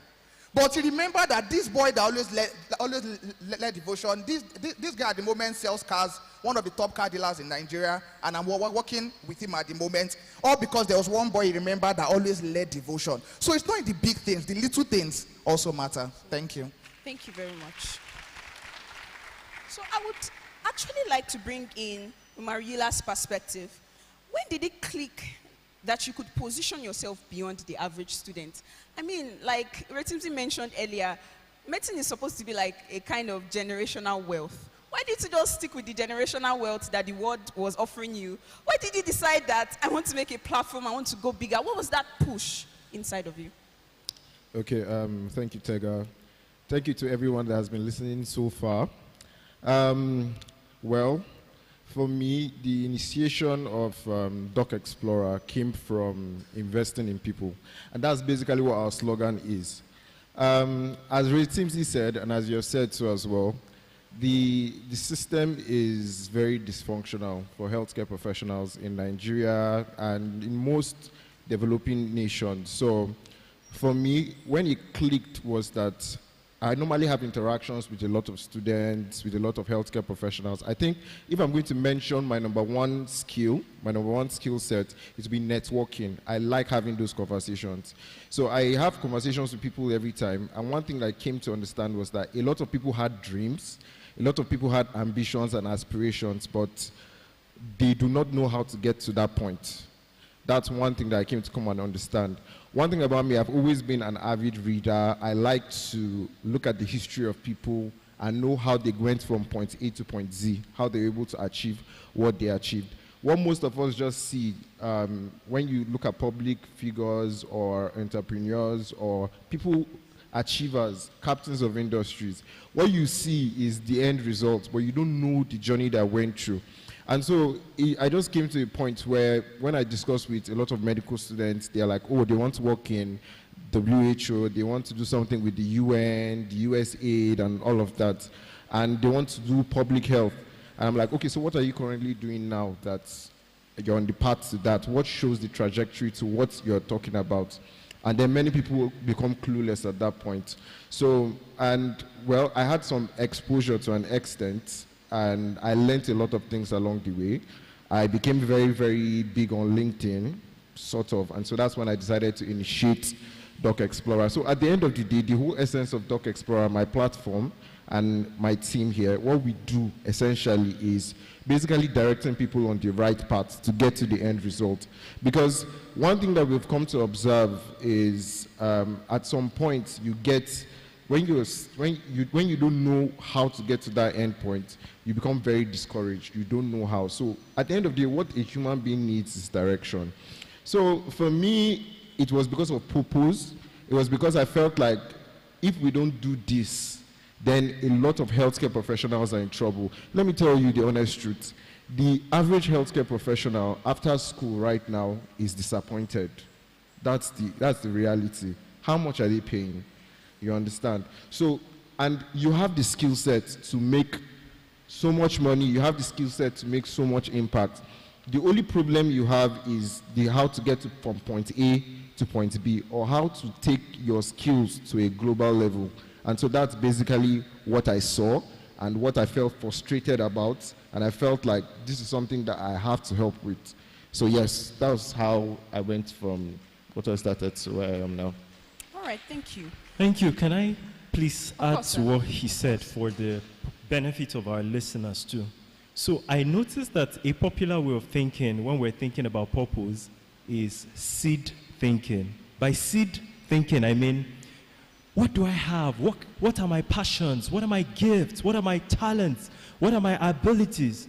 When you find it, my question is, so what next? The best we can think of is, okay, I'll serve it out. But there is another kind of thinking, and I want you to take note of this, that he highlighted quite dominantly. I just want to coin it in a word. Let's move from seed thinking about purpose to need thinking about purpose. Need thinking. There is a frustration out there that needs easing. There is a question spread out there that has persistently been asked in Bowen University that needs answering. Can I come to be the answer, provide the answer?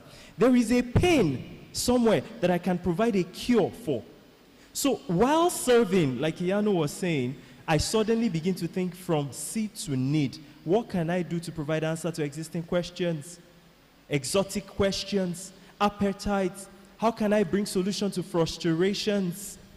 How can I become a value to vacuum spaces? Need thinking suddenly makes you realize something you never were thinking of. And many times, like Iyanu said, it doesn't even have to be from your seed. There's what I call in my world, in-seeding versus out-seeding. You don't have to in-seed. Many times we stop because we feel, I don't have the gift, You can have someone around that will be recommended to handle it, and you are still in that assignment. All you're doing is you're curating, oversighting, and the rest of them. So, 3 words. Seed, need, feed. There is a need out there. I will either become the seed or provide a seed or find a seed that will meet the need by creating a feed. I summarized a book I have written in those 3 words. Feed, the structure, the initiative, the project, the business, the idea. Need, the problem around. Seed, the value I offer to solve it. The gift I have to solve it. And when we think like this, we move from, I want to find purpose, I want to solve, I want to answer, I want to ease the pain. And suddenly you realize that you don't even have so much to worry about, and then you see yourself running, founding initiatives, and that's the brilliant pathway that led him into what he just discussed. And I found wisdom in it. Thank you very much. All right. Still in that line, Dr. Abel, briefly, very briefly, I would like if you could really go down to the basics, because now we've been using one word recurrently throughout this program, and that is purpose. And I feel like somebody here still doesn't fully get the picture of purpose. Is purpose, should I sit down now and say there is a problem, let me solve it? Is that my purpose? What exactly does purpose entail? Is it skill? Is it ability? Is it potential? Is there a difference between skill and ability and potential? Sir. Skill, ability, potential. You lumped so many questions in one. I was trying to solve that, I met this. All right, let me just say this. We have emphasized, and all the speakers have indirectly emphasized, that there is no one way to purpose. The pathway to purpose is not linear. There are different paths, service, solving, and the rest of them. But then, when you ask me skill, when we talk in fruit bearers, I say skill is a stage of talent. We all come talented, we all come gifted, we all come with abilities, but we don't all come skilled. You move your talent to skill. You move your gift to skill. Refinement is the ladder between talented and skillful. Transformation is the ladder between gifted and skillful. So skill is an adjective describing competence. All gifts come as raw material. All our abilities come as raw material. God designed you to move from what he created you to be to what you can become in excellence. So when we see ourselves that way, it becomes easy to separate between talented and skillful. Many of us are talented, but not all of us are skillful. And that is why I usually say that if you are talented, the highest you'll have is recognition. There's something about you. There's something about you. But if you move from talented to skillful, you move from recognition to recommendation, to invitation, and to celebration. And many of us are complaining, I'm not invited, I'm not invited. It's because you are just talented. You are not skillful. You are talented. If they list 5 of your kind in your field, in your gift, in your ability here, why would we pick you? Why should we pick you? It will not be because you are gifted. It will be because you are skillful. Assignment is what you're created to do. And we don't have it clear out or clearly spelled out. We find it expressing. Let me use these 2 Bible verses to bring clarity to us. Ephesians 2:10, created for good works in advance. Matthew 5:16, let your light so shine that they may see your good works. He didn't create, let me make a very bold statement, and please don't misinterpret me. We are not created to find purpose. We are created to do good works. When we start thinking of purpose in terms of good works, we will stop asking, what is my purpose? We will start living our purpose. Purpose is to be lived out, not to be found out. It's to be lived out, not to be discovered. Discovery is what's killing and holding many of us back. Because of time, let me pause. All right. Thank you very much, sir. All right. Okay, sorry. I'll try to be quick. Let me just add to what Dr. Abel has said. So I'll be very honest with everybody that is here, and I want you guys to listen to me very, very clearly. When I started Doc Explorer, exactly 2024, March 5th, that was the day we launched Doc Explorer. And if you remember what I told you about why we started this thing in the first place, you see, the honest truth is, from the first session I had, I only had 23 people that attended. Like, it was a physical session, only 23 people attended. Today, I've trained over 2,000 medical students and healthcare professionals. Now, I'll be very honest with you. There's one thing that I've come to learn, because over time, I've been able to interact not just with students, I've interacted with healthcare professionals across different countries. And one particular person stood out to me. Why? He was an attending, he's an orthopedic surgeon, and attending in the United States, right? And he reached out to me and he was like, oh, he's seen some of the things, some of the services that I offer is one-on-one tutoring. Like, you know, when you have a keynote address on a major conference, right? So he wasn't actually confident enough in public speaking. And he just said that he felt like, so he read one of my posts and he felt like I was the right person to like train him for 2 weeks before that session. And there was something that I told him that day that I've told every other person I've trained from that time till now.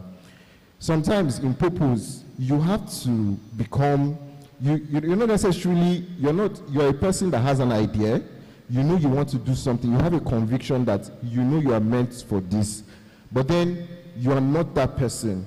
If I'm meant to be a public speaker, but I'm a very shy person, sometimes you have to become the person that is meant to be for that purpose to come to actualization. I don't know if you get what I mean. Sometimes you need to convert yourself. That takes a lot of work. That takes a lot of remodeling. It doesn't necessarily mean you change as a person, but the purpose is greater than the person that you are. I don't know if you get me. And then you have to be that kind of person for that thing to come to light. So at the end of the day, purpose makes you or converts you. When you eventually find purpose, and somebody looks at you the next 3 years. I remember one time I was talking to my dad, and my dad saw one of his friends that is currently a politician. And then that person, my dad was like, he was never like that in school. He was a very, very quiet person. So purpose made him to become that kind of person. I hope you guys understand. Thank you. All right, thank you very much.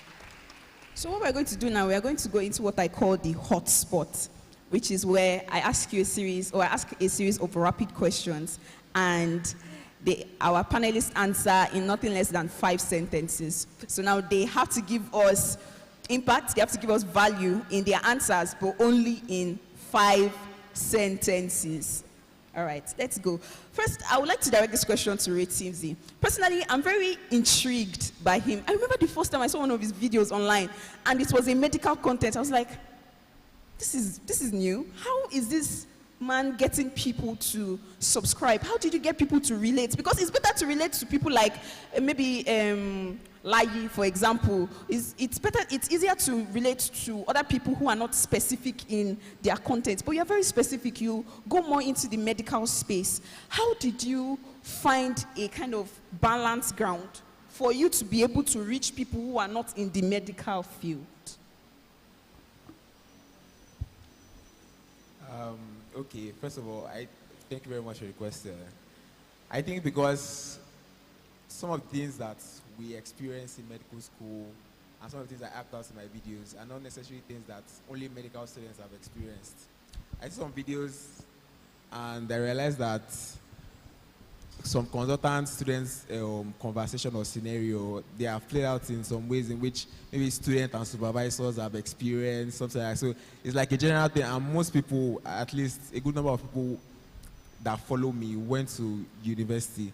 So they've experienced it at some point in their life, one way or the other. It might not be directly from medical school, maybe just normal university experience and all that. So I think that's how people relate to what I do, because some of them, not all though, but some of them are fictional, of course. They're not things that I experienced or anybody else. That's things that I think maybe can happen. And sometimes they turn out to be true. Sometimes people just say, okay, that's fine. But other ones that I've experienced, that have played out, I found out that even people that are in the medical space can relate to it and they find it entertaining. So yeah, I just like do stuff that are medical related and hope that people can also relate to it. Thank you very much. So, as a leader, I've come to realize that you cannot give what you don't have. If you want to lead people, it's not enough to have an intention.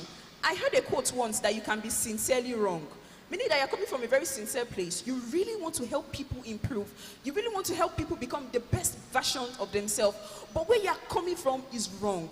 So now, Iyanu, what internal work did you have to do before you could lead others? What did you have to take a step back from to sit and sort within yourself before you wanted or before you started to lead? All right, thank you so much. I think this is a very, very important question. Like I said, we just have few sentences. But yes, there is work to do.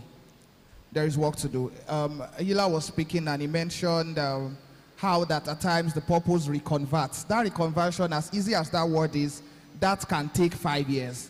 That can take a long period of time. That reconversion could include 6-7 hours of study. That reconversion could include traveling all the way from Gbomosho to Lagos to attend a conference. And you know you can stream, but you have to be there. Are we getting it now? There is a lot of work that is put in behind leadership. Behind every leader you see, is a chunk load of time invested. Do you understand what I'm saying now? It's one thing to identify a need. There is work in converting that need to become a feed. Are we getting it now? Even the recognition of a need, that might come by maybe your perception that has grown over time as you have also grown.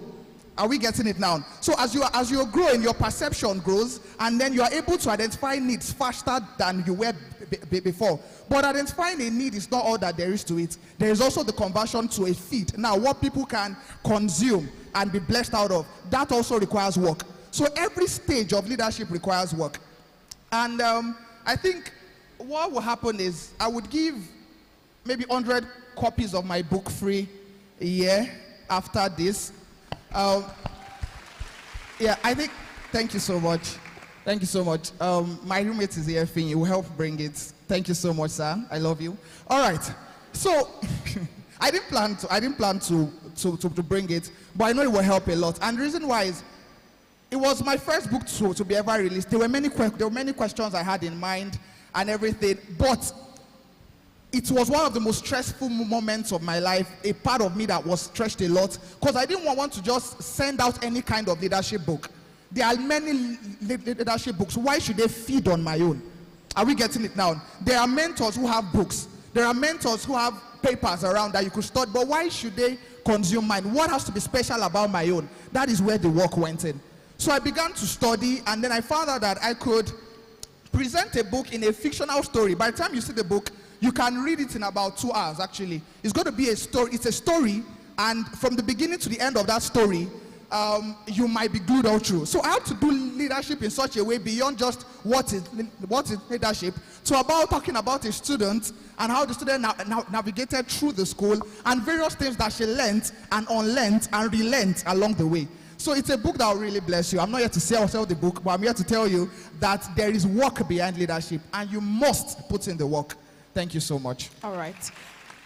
Quickly, Iyanu said something when he was talking, and I caught wind of that. He mentioned something about attending conferences. Attending conferences, which is literally building yourself. Before putting yourself out there is building yourself. And like he said, there is work to do. When it comes to building yourself, you now have to make a more conscious effort.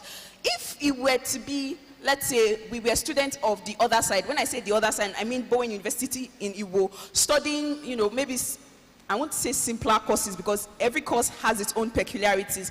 But let's say, for example, you were studying theater arts and you had more time on your hand to develop yourself. But now we are here. We are studying like a medically related courses. So now it has to come from a place of I want to be to a place of now actually doing. So beyond wishing, beyond listening to podcasts, there's this place of intentionally building yourself, reading books, going outside, and also like Umari said, having conversations, engaging with conversations, meaningful conversations with people who have gone ahead of you so that these people can now project their sacrifices onto you so that we can now begin to pay the price. All right, having said that, Umaru, pardon this joke, there are many fishes in the sea, yeah? Why did you choose LinkedIn? Why not Instagram? Why LinkedIn? Thank you, Tega. Do you want me to talk about LinkedIn? We won't finish today. But you see, so I'll give you guys a very short story. And you said 5 sentences. Okay, just permit me. I attended, talking about conferences, last year I attended, that's webinars plus physical events, everything. I attended nothing less than 20 last year. Sorry, sir, were they all paid? Like, most of them? Well, I attended some, I spoke at some, so, I mean, yeah. Why LinkedIn? So, I attended one conference one time. This relates to a story. When I was deep in NIMSA politics. NIMSA is the Nigerian Medical Students Association. And so I met this guy. Let's call him Femi. And normally I was big on Instagram. I use TikTok. I use Twitter. But like in Bowen, they made us to do I think Iyanu will remember. They made us to do for one of our courses. They made us to do a LinkedIn, that we had to open a LinkedIn page and submit it. I don't know if they still do it from Jobberman. And so we did it. And I had that page. The page was dormant. I didn't use it. I just left it there. So fast forward to 2023, when I started thinking about the idea of Doc Explorer and like how Doc Explorer would happen and everything. So I met this guy, and then we exchanged contacts. We exchanged Instagram and everything. Then before he left, he was now like, let me have your LinkedIn. I I have LinkedIn, but like I just had maybe like 40 connections and followers. And he gave me his own LinkedIn. I opened it and I saw this guy had over 10,000 followers and connections. And he now started telling me that, his LinkedIn is his life.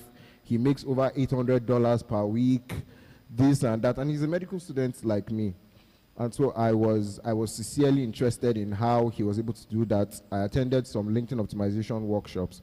And I'll tell you categorically today, or specifically today, that LinkedIn changed the way I see the world. Let me tell you people something. You see, I'll say LinkedIn and mentorship. LinkedIn taught me mentorship. And LinkedIn is a leveler. So everybody that is big, that is doing something great, and whatever it is, you might not be able to connect with some celebrities, some politicians, some captains of industries on maybe TikTok, Instagram, because there's some sort of classism on some of these apps. But you see, LinkedIn, so far you bring value. So far you're doing what you're doing, you're on a journey, you'll be able to connect and relate with a lot of people.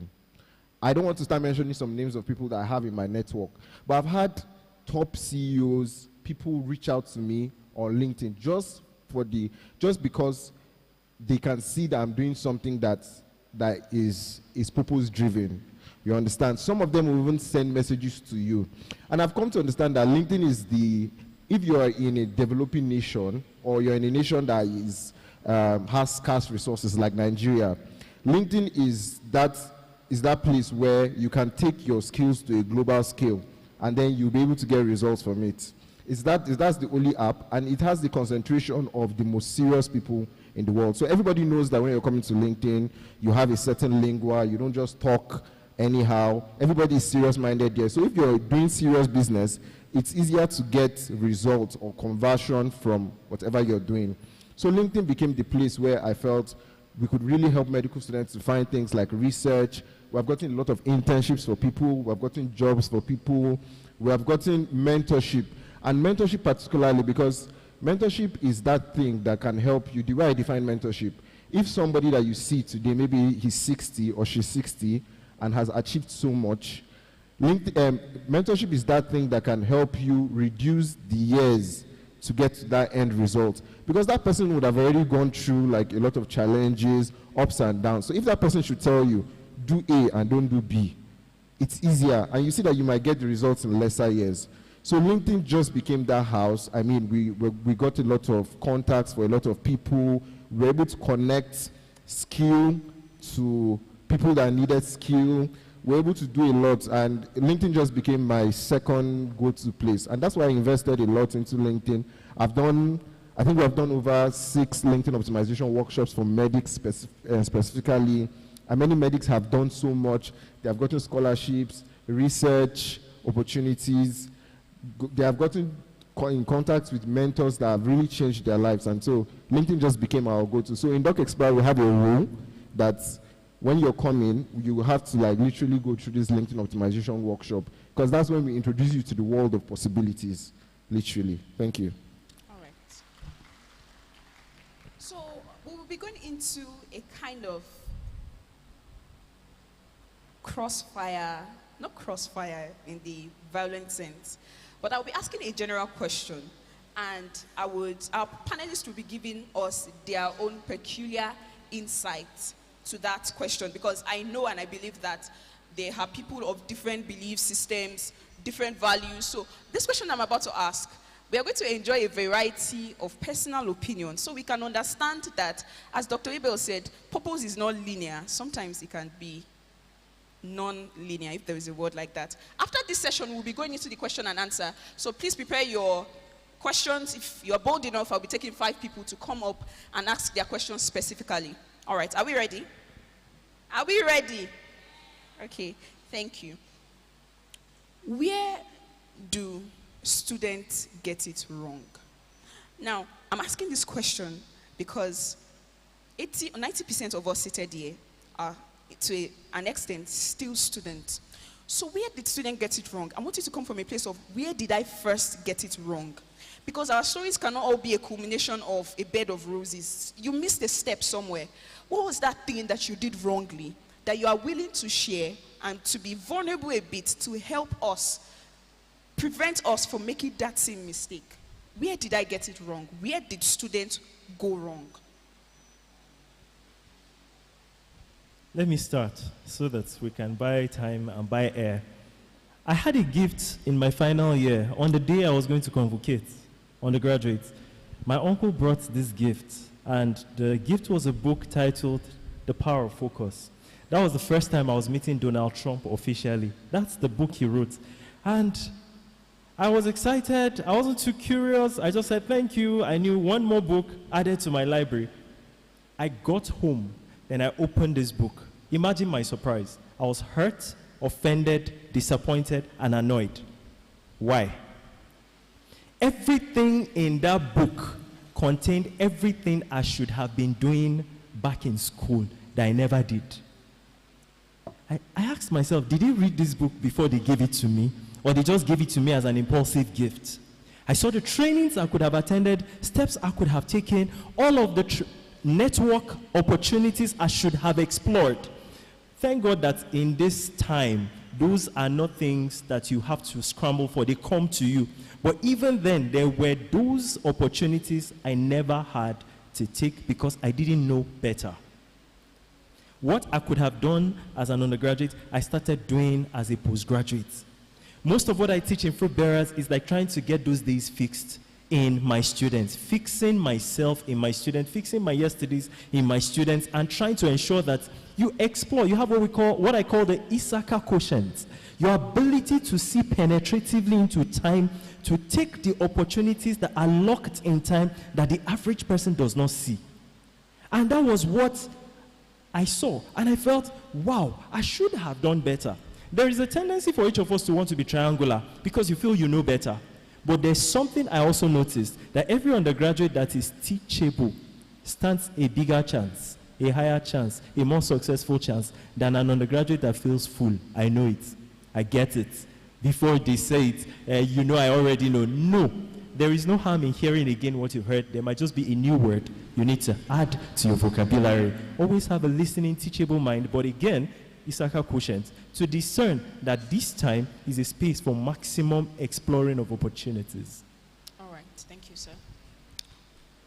Okay, to add to that, he ended with the word opportunity. No, I'm not playing a game, but he ended with the word opportunities.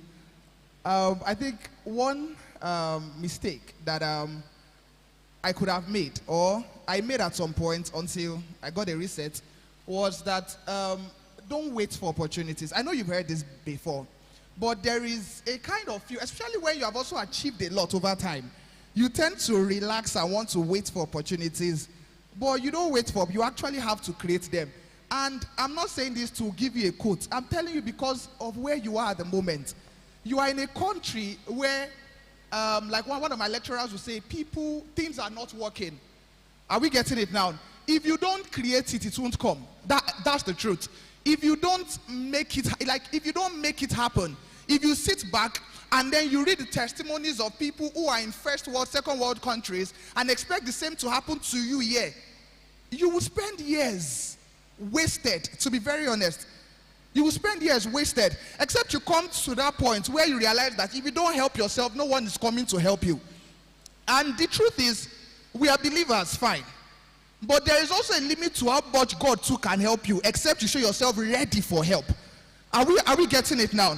Except Peter showed himself ready as a fisherman, there is no how there will be an instruction to cast to the other side and get those amount of fishes that he caught.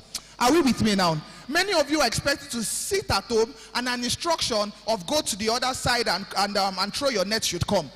It doesn't happen that way. And especially for those that are also achieving one or two things at the moment. It got to a point, see, I've served at the highest position you might think of as a student in Bowen, being the one-day vice chancellor. I felt high. To be honest, I have Christ in me, but I felt proud of myself. Everybody was proud, and I felt very high. But throughout the next 3 to 6 months after then, I relaxed, waiting for things to come.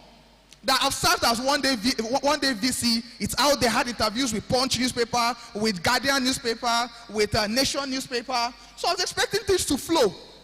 Are we getting it now? But nothing came. So I had to now contact a mentor of mine that laughed at me for over 3 minutes on the call. And he told me, Jan, if you don't create it, it won't come. Then I began to create these opportunities. Then by the time I created opportunities, I stepped into rooms and they asked, what position have you served in before? I told them one day vice chancellor. They say you are the person we're looking for. So if I didn't find a way to find myself in that room, there's no how that one day vice chancellor will be needed. Are we getting it now? There is no way. There are certain jobs of 6-7 figures I've collected at the moment, and it was that one day vice chancellor. It was that presidency. Are we getting it now? Please create these things. And when I say creating it, I mean take steps to find yourself in those kind of rooms. Get on LinkedIn. Create it. Celebrate yourself. Meet Yila concerning LinkedIn. Read books. Study Ray Timsey. If Ray Timsey did not create content in quotes, you would not know that there are certain things. Sir, I was preparing for an exam and it was your stuff that helped. I remember that Ray Timsey said this, and then I just chipped it in. And then you will get what I'm saying. So put yourself out there to create these opportunities. And if you think that going to conference is stressful, people that are streaming this online, I went with this. What you see physically cannot be compared to what you're seeing when you're streaming. Are you with me now? And there's more seriousness I will take with you that comes to meet me physically in this conference than somebody who texts me from home and be like, sir, I was streaming, and then I don't have time for that. There'll be somebody, there are 2, 3, 4 people that will come here and would reach out to me. Those ones are more important than those. And if this was a paid conference, I would take you more serious. And let me tell you this, when talking about work, I've spent over 1.5 million on trainings in the last 6 months.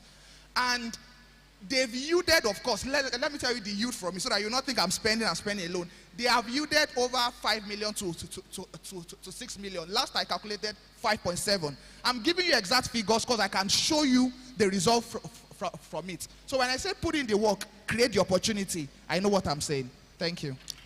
Okay. Can you guys hear me from the back? Can you guys hear me? Okay. I think one of my best ways to try to communicate with a crowd is like having a heart-to-heart talk. So this is like a heart-to-heart talk between me and you. When I say you, I mean you, whoever you are or wherever you're sitting. This is between me and you. So I have 2 things to say. The first one is one thing that I always say during trainings, like when I'm training people, is there's no such thing as after graduation. It's a myth. Do you understand? You know, the thing is, the average Nigerian student, not healthcare now, anywhere, they put a timeline for themselves. Our lives have been designed by timelines. After secondary school or high school, they'll say you should come to university. You're here now. Some people will soon graduate. Some people are thinking that on the day of graduation, now I want you to imagine or picture something. By the time you're wearing your graduation gown, your induction gown, and you're happy, you have collected your certificate, and I'm sure there are many ideas that many people have had in the course of like the years. Do you think that after that graduation day, those things will just magically appear and you just start doing them? Life doesn't work like that. So the first thing I'll tell you is that there's no such thing as after graduation. Have that at the back of your head, that whatever it is, and what I'm saying now is going to lead to the second thing that I want to say. The second thing is failure. Most people don't decide to start that thing today is because they feel like they're going to fail. Let me tell you one of the best skills you can learn as a human being on your time on earth. First of all, remember that you're not here forever. That's one thing. So you don't be scared of falling down. Right? So one thing that you should have or should learn as a person is to embrace failure. Put your mind to doing something, but if it doesn't go your way, accept it. It just gives you room to do other things. Take it from me, I failed before, multiple times, on several things, right? But learn how to bounce back. Like immediately you drop, learn how to think, reevaluate, and get back to what you're doing. It's just the way things are meant to be. So 2 things that you should remove from your head today. If you're not going to take anything here from me today, take those 2 things from me. Remove the fear of failure, and then forget about after graduation. If you have something that you want to do, even if you do not start doing it immediately, find mentors that are doing something. Start having those conversations. Do you know that when an idea drops in your head, it is not refined. It needs to go through a lot of beating around, a lot of testing. Do you know how many things we have done in Doc Explorer that have failed? Do you know how many? My team members are here. My team members are here. Do you know how many times I've traveled? I've gone for like nothing less than, in the last 2 years, I've gone for nothing less than 4 pitch competitions. When I say pitch competitions, I passed through stage 1, I passed through stage 2, I got to the last stage, and I didn't make top 3 to win. Some people will think that will be my last one, like I'll give up. But if there's another one that's happening now, even because I'm quite busy now, there are many things that I'm still registering for towards the end of the year. So failure to me now is just one of those things, and it is necessary. If you do not fail, you can't learn, because all the stages that I've failed through have made me a better person. Like I've learned and learned and learned. If you sit down with me today and you're preparing for a pitch competition, I can train you in 1 hour, and you most likely get into it. Why? Because I've failed through so many. So I know how many ways not to do it. You understand? I know what to expect. So remove the fear of failure. As a person, be very, very confident in what you're doing. But if it doesn't work out, then that one is not just meant for you. You can go to the next one. I have mentees in Doc Explorer that have failed so many times. Like they'll send you the email, we're so sorry. You know the way the emails go now. We're so sorry you did not get in, but we liked what you did. Try again later. They didn't get in the first time, second time. There was a guy that I had to, he's in Babcock. I had to talk to him and talk to him and talk to him. And then he lost his confidence. He was even planning to leave LinkedIn, but I told him no. Now he got it. You understand? He has not stopped talking about that experience over and over again. So you never know. So just make sure you don't give up and don't be scared of anything. You're not going to live forever. So what are you scared about? Thank you. Thank you very much, Mark. Thank you very much. In fact, can you hear me at the back? Can you hear me at the back? All right, can you hear me now? After listening to the wonderful speakers, I've also learned a lot. And I've also realized where I've gotten it wrong. And one thing everybody said was about creating your opportunities. Don't wait for opportunities to come for you. And it reminds me of when I also started in content creation. Now, if I want to ask, like, how many content creators are in the house now? Do you have any content creator here? Wow, we're all serious people. Okay, just one. But do we have aspiring creators, people that want to start creating content? So now we can see the numbers. So most times, people just want to have everything in order before they start. One thing I've always known is that you don't have to be great to start, but you have to start to be great. So for me, like starting out, the first video I made was very, very random. Like I just had my phone, TechnoSpark 3 then. I just recorded the video with my selfie camera because the camera was not very good and all that. So I saw a video that was, let me tell you the joke. He said, it was a guy from Miami Spredo. He said, if a bee should land on my head. So I wanted to predict the joke. I thought I was going to say, am I going to grow beards? But he said, am I going to be beheaded? So I was like, okay, I'm going to make my own version of this joke and say, if I should eat the head of bees, am I going to grow beards? So I did that, and I just like posted it, and people liked it. So I didn't wait for everything to be in order, or when I even started medical content, the first video I made about medical school that went viral, it was just something I experienced in MDCN, the simulation stuff. Normally, people would have been thinking, oh, you should have a camera, maybe have like hospital setting and all that. But no, I just did it in my room, like I used what I had at the moment. I didn't just have everything like, okay, I didn't even have ring lights. I was using like maybe iPhone XR or something then. And I just like made the video, and that was like the beginning of everything. So, and one other thing they talked about was don't let failure let you down. Don't let it like bring you down. Because success is not final, and failure is not fatal. It's the courage to continue that counts. So I hope you've been inspired by this people. Thank you very much. Thank you very much, Dr. Akimbili. And is Dr. Akimbili a fictional character, or it is you? Are you Dr. Akimbili? Yes, well, I will be Dr. Akimbili when I graduate. Thank you very much. So now we're going into question and answer. First 5 people to raise their hands. All right, so we have the first 5. Please come forward. First 5, come forward with your questions. If you have any other questions, please put them down on paper, and one of the protocol members standing at back there, Keziah, please can you get up so that you can see you? Please come forward. Pass your paper to Keziah. I won't be taking so much, so the first 5 papers to get here, I'm going to read them out loud. Okay, so who wants to go first?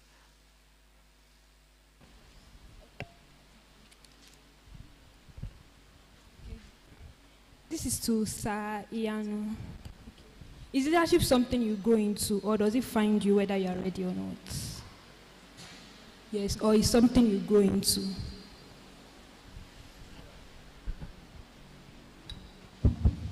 All right.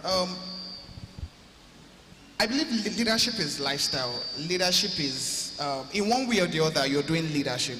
That's the truth. It's either you're leading yourself. At least the minimum level of leadership is what you're doing to yourself. Are you getting me? Leadership is about influencing. Leadership is about helping decision making.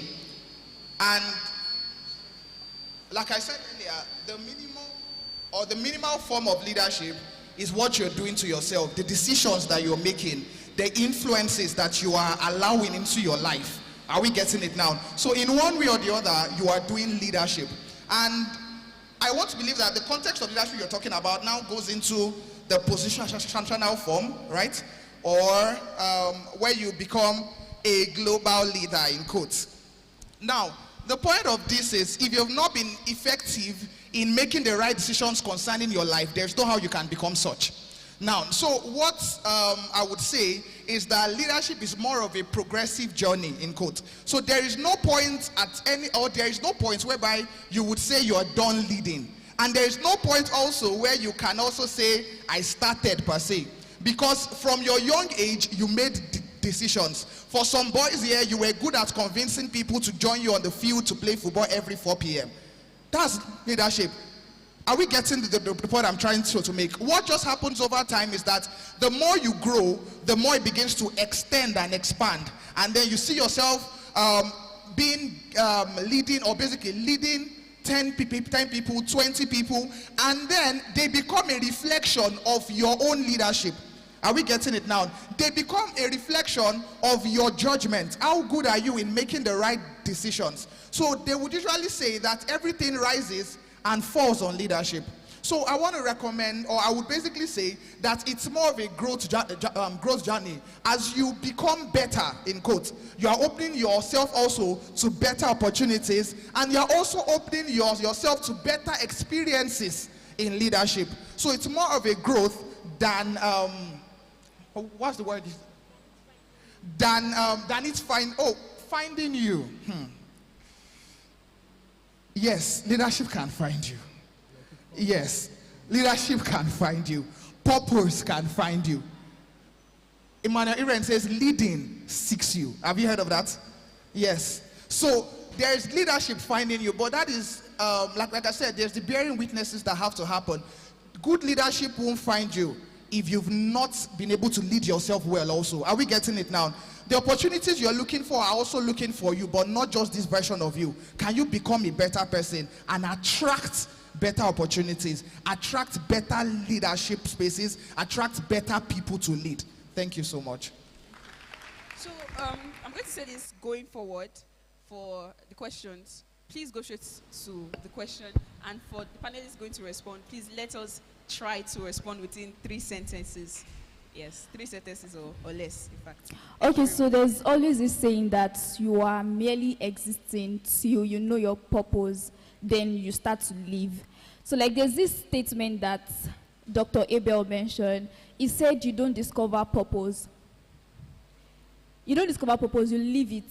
Like you live purpose. So my question is that if purpose isn't something we simply discover time, then living itself is a continuous process. So how do we recognize when we've truly begun to live rather than merely existing?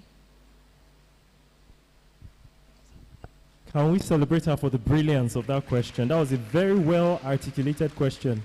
Yes, you don't discover. What God created us to do is not to go discovering, and it's taking time. And I can't remember which of our fellow speakers said, we're not here twice, we're here once. Let's remember that. Life, this current life is not rehearsals. We're not coming back a second time to come and live again. The moment you realize that you won't be exposed to, Toby Onibogi, my mentee, will always say this, you will never be exposed to 5,000 people for 4 or 5 years or 6 years or 7 years of your life again in a lifetime, no matter how big your workplace is after school. Therefore, whatever you have to do, you do. The name of how to find purpose that answers her question is expression, which I talked about. The other word you may want to find for it is doing. I said good works, Ephesians 2:10, Matthew 5:16. What can I do? The simple way to help you convert that mystery into an actionable plan is to look at yourself in terms of service. Joseph didn't know the name of what was happening to his life. The first version of it was, I can dream, I can dream, I can dream. But the next time we're going to hear his story, I can interpret, I can interpret. But we don't see the difference between those stages. He was doing until something happened, and then he realized, wow, in fact, an office now came for that discovery. But he didn't set out, I want to go and find interpretation. He was just being the best at what he was doing. David was commonly playing the sling. He was commonly studying God, communion, and suddenly an opportunity came for a Goliath. And then it became a recommendation platform. He was given 100 to captain upon, and suddenly other opportunities came. And the man who never attended a military school was winning battles that military officers who attended military schools never won. There is transformation, but there is expression. When we live our lives scared, a lot of things will be held back. You don't have to figure to move. You move figuring. You don't have to discover to move. You discover it moving. Keep planting. Genesis 8:22 is my final analysis on this. When we read it as a memory verse. When I read it and when you read it next, I want us to find wisdom. Genesis 8:22 says, as long as earth remains, there will always be what? Seed time and harvest. Summer, winter, day and night, heat and cold. I stick with the first to explain something.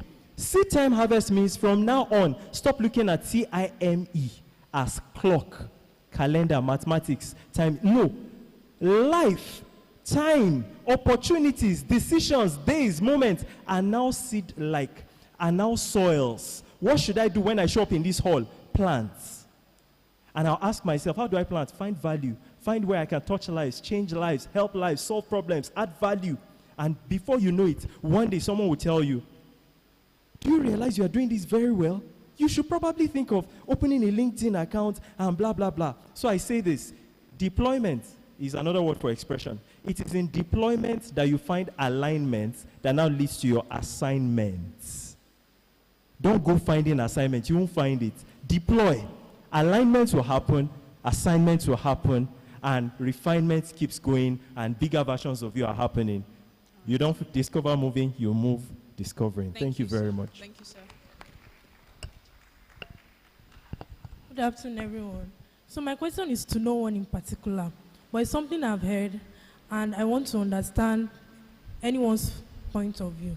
So there's career, there's purpose, and there's financial liberty. And someone will say, passion, those 4 words. Passion, purpose, financial liberty, and career. Thank you. Now someone will say, do what pays your bills. That is where career comes into. Now I have passion. I want to do this. There's purpose. How does these 4 things align? How do they work together? What do I do to be able to ensure that in whatever I'm doing, I am financially stable or I'm financially free? Thank you. Can you guys hear me? Okay.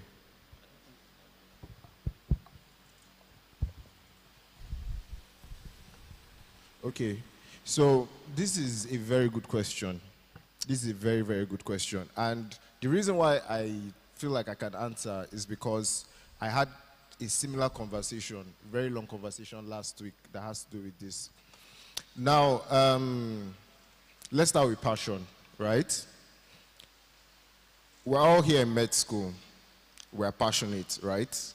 But we know the reality of healthcare in Nigeria. If you're not planning to japa, you're not planning to leave the country, you know that if you are planning to do like work in the hospital and everything, you're not going to earn a really good salary. I mean, you might not be able to afford a car maybe in like your first 5 years. Realistically, if you're working in a hospital because of the state of things, unfortunately, that's the reality that we find ourselves in. But you're passionate, and that's why many of us are passionate. I mean, some have other reasons of getting into healthcare, but they were passionate, that's why they came. Some were passionate, that's why they came. Now, passion eventually becomes your career, right? It becomes your career. Now, your career can either wear you out. Passion fades, let me tell you. I can be very honest with you. I'm sure the way you were feeling when you got into, let's say for nursing students, when you were in 200 level and you came to Boots, and if you're in your final year, there are 2 different feelings entirely. Passion fades. And the vagaries of the weather and the storms that have to do with healthcare would definitely put you on that path of getting to a state that you become exhausted. If you ask final year medical students now and you talk about passion, they can slap you. It's not about passion anymore. They just want to be out of here. But at the end of the day, and then you do what you have to do.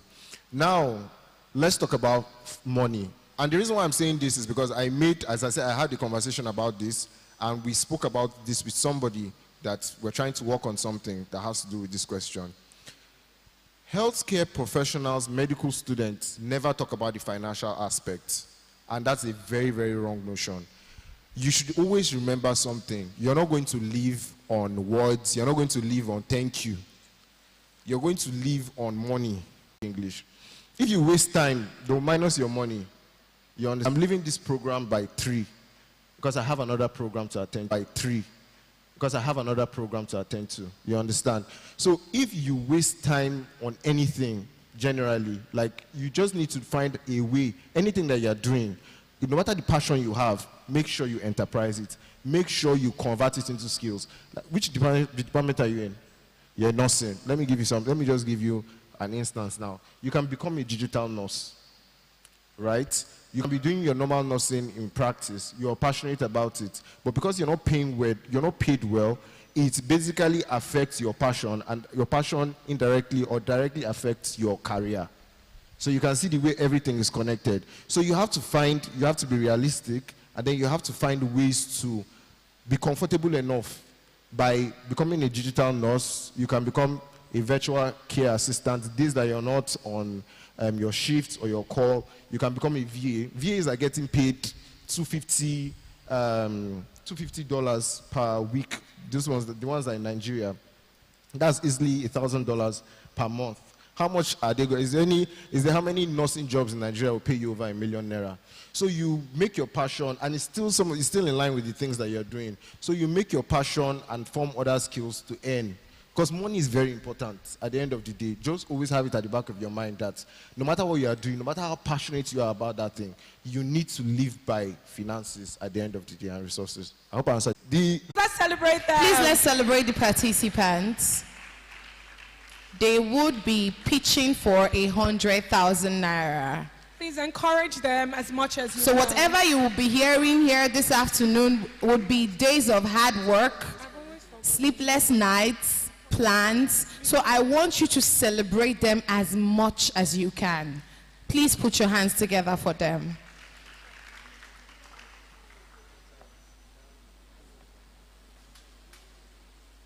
So we'll be starting the pitch now. I'll just give you guys a program.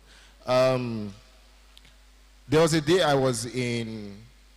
When I was there, we're having a conversation. Then a patient walked in. The parents of the patient, because it's a pediatric clinic. Patient, I think the baby was just around a month or so, or 2 months or so.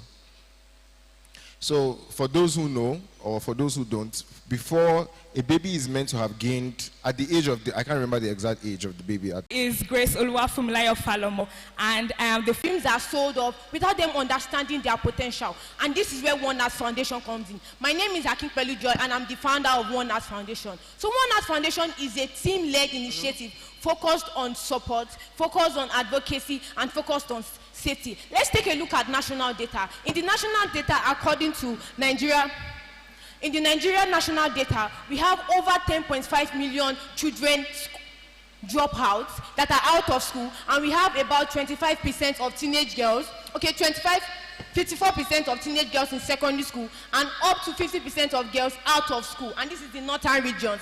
And only 15 to 23% of teenage girls experience early pregnancy. Let me shock you with one more statistic. 2 out of 5 girls, let's say everybody is 5, 2 out of 5 girls, right, they get married before the age of 18. Now, how then can they go? How then can they realize their potential? This is where our program model comes to.